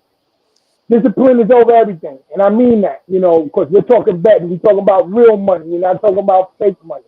Yep. So I have to always keep it 100 when I bet. Some weeks I'll feel good about it, and some weeks I won't feel good about it. This has been one of the very few weeks going into this week. I talked to one of the buddies on the show named Richie, and I said, Richie, I don't like none of the games. They all feel like setups. Every game mostly this week is a division game, and it didn't feel right. So my advice to you, and I always give out sports picks, Mike allows me to give it out. Mm-hmm. Hold your money until next week when there's Ow. non-divisional games. Hold your money till next week until it's non-divisional games. The reason I'm saying that is because if you take a look at the point spread, every single one of them point spreads are pretty much close. And when it comes to close, that's 50-50, aka throwing your money away and guessing. So my advice this week, that $20, $50, $100 you're gonna spend, hold it until next week. Wait until it's non-division games, outside of conference games, where you're able to predict it better than going in and saying, oh, you know what? I'm gonna pick Philly over Washington, and then next thing you know, Philly don't cover the spread, and Washington happen to show up that day. Or you know what? I'm gonna take the Cowboys over New England because the Cowboys are home, and then the next thing you know, the spread's not covered. So not many sports bettors to tell you to hold your money. I'm opposite because number one, money's scarce. Number two, it's real money. Yeah. And we don't want to lose money on Fans Club Live. We sit here, we try to make money. So my advice to you is, guys, So hold your, your advice as you close is what to the sports betting people? What you got for 'em? hold your money until next week. Hold your Don't money for allow next Vegas to take your money this week because it's a setup. We'll find out tomorrow how much it's a setup. You'll see that every word that I'm saying is the truth. And then we'll come on Fan Club next week and we'll find out how many of these conference games that should be, oh, you know what? Yeah, no problem. It's not going to be that way. Because remember, in the grand scheme of things, Mm-hmm. Vegas always wins. The house always wins. Always wins, And yeah. on Fans Club Live, we Yeah. try to go against the house and get the dogs. And there's no good dogs. Okay. None. So hold your money this week, guys. Hold your money. I didn't put a nickel. I didn't even bother to go to the bank to put money in on no game. All Hold your right. money this week. Thank Thanks, Nick. I appreciate that, brother. Thank you, Mark. Mark. Look, we help you out. We give you the fans' perspective, and then on top of that, we then close it with letting one of our panel of self-proclaimed experts give you underdog picks to help with your sports picks wherever you go. Do that at David. As I get ready to put our final closer in, are you going to heed the advice, or are you going to still play anyway? I already put my bets in, so so I don't necessarily agree with Mark on this. I'm telling you, easy money. Take Minnesota and they 4.5. They giving you. I'm telling you, take the Colts and the +1 because the Colts are gonna win. So I mean, there's a couple more bets I can go over. Mark, hey, listen. I If you know in the body said Miami, Philly, Cowboys, 49ers, Ravens all win. His sleeper, yes, the I Colts normally beat agree. Rams. And listen, there's a difference between winning and covering the spread. And every team that you mentioning, if they're favorites, you're not getting no money for them. So you're picking a favorite, you ain't gonna get no money. Like Look, I'm not gonna go and pick a favorite, and you know what? I'm getting -50 on this because I'm picking Kansas City. I'm getting minus set 170 because I'm picking Kansas City. Or I get what you said, D. I like. Let me rephrase that. I've done it for so long that I know in my gut when it doesn't feel right. There's some weeks where I sit there and dog it out. You know, between especially in college, even today in college, most people, not much money was lost on people picking USC to Yeah, cover the spread. yeah. Nobody really picked Colorado to cover that spread. You know how much money was Right, lost? man. Syracuse at home losing. You know, Yeah. I'm not. I don't believe in 1 point spread. 1 point spread is basically a coin flip. Mm-hmm. It's a coin flip. When you see 1 to 3.5, it's a coin flip. Let's look at the 10, the 7.5, the 10 point spread, and then we rock with the dogs because dogs bring back the most money. And on Fan Club Live, I'd rather give you an underdog pick so you can have a plus on that betting slip than for me to give you a pick where you have a minus on that and ain't making no money. So Excellent, excellent. Thank that's you, sir. the advice I give. Thank you, Mark. Thank you, David. David, you put your bet in already. Clearly, in the body put his already. He said you gotta pick stats too. If you know, you know. I don't know nothing yeah, about nothing y'all talking about, but good luck to you if that's what you're doing. Hopefully, you win. I don't even know. But listen, man. Thank y'all, my panel experts. Y'all were phenomenal tonight. It was a little extended weekend version because there was so much going on this week. I was like, yo, we need to let's push it to Saturday so we can make sure we get out there and discuss a lot of what's happening out there. If you seeing this show, whether it's a replay, you seeing it live, stop playing yourself and subscribe or like our pages so you too can be one of the fans that's on this show. Bringing your own unique perspective where other fans just like you will come on here and hear you out, give a rebuttal, troll you, but it's respectfully done. But know your team. Don't come on and not know your team. You can't really Mm-hmm. hide. Know something about your team. Make yourself go watch and that you keep up with what's going on. In order to be doing that, in order to be part of it, you got to follow us. Follow us on Facebook, Instagram, Twitch, YouTube. On all those platforms, we are under the same name at Fans Club Live Show. Hashtag join the discussion. Salute to y'all. If you're seeing this, I ask that you share on the chat. I need y'all to share. Those that's on screen, I need you to share so they know that we are out here. Fans Club Live Show for the fans, by the fans. Salute to y'all. Y'all have a good one. God bless. Bang, bang. Niners, Cardinals, we coming, baby. Yeah. We coming. Let's go. Get ready. Coming. Don't come on here and you only know your starters either. Later, man. Y'all have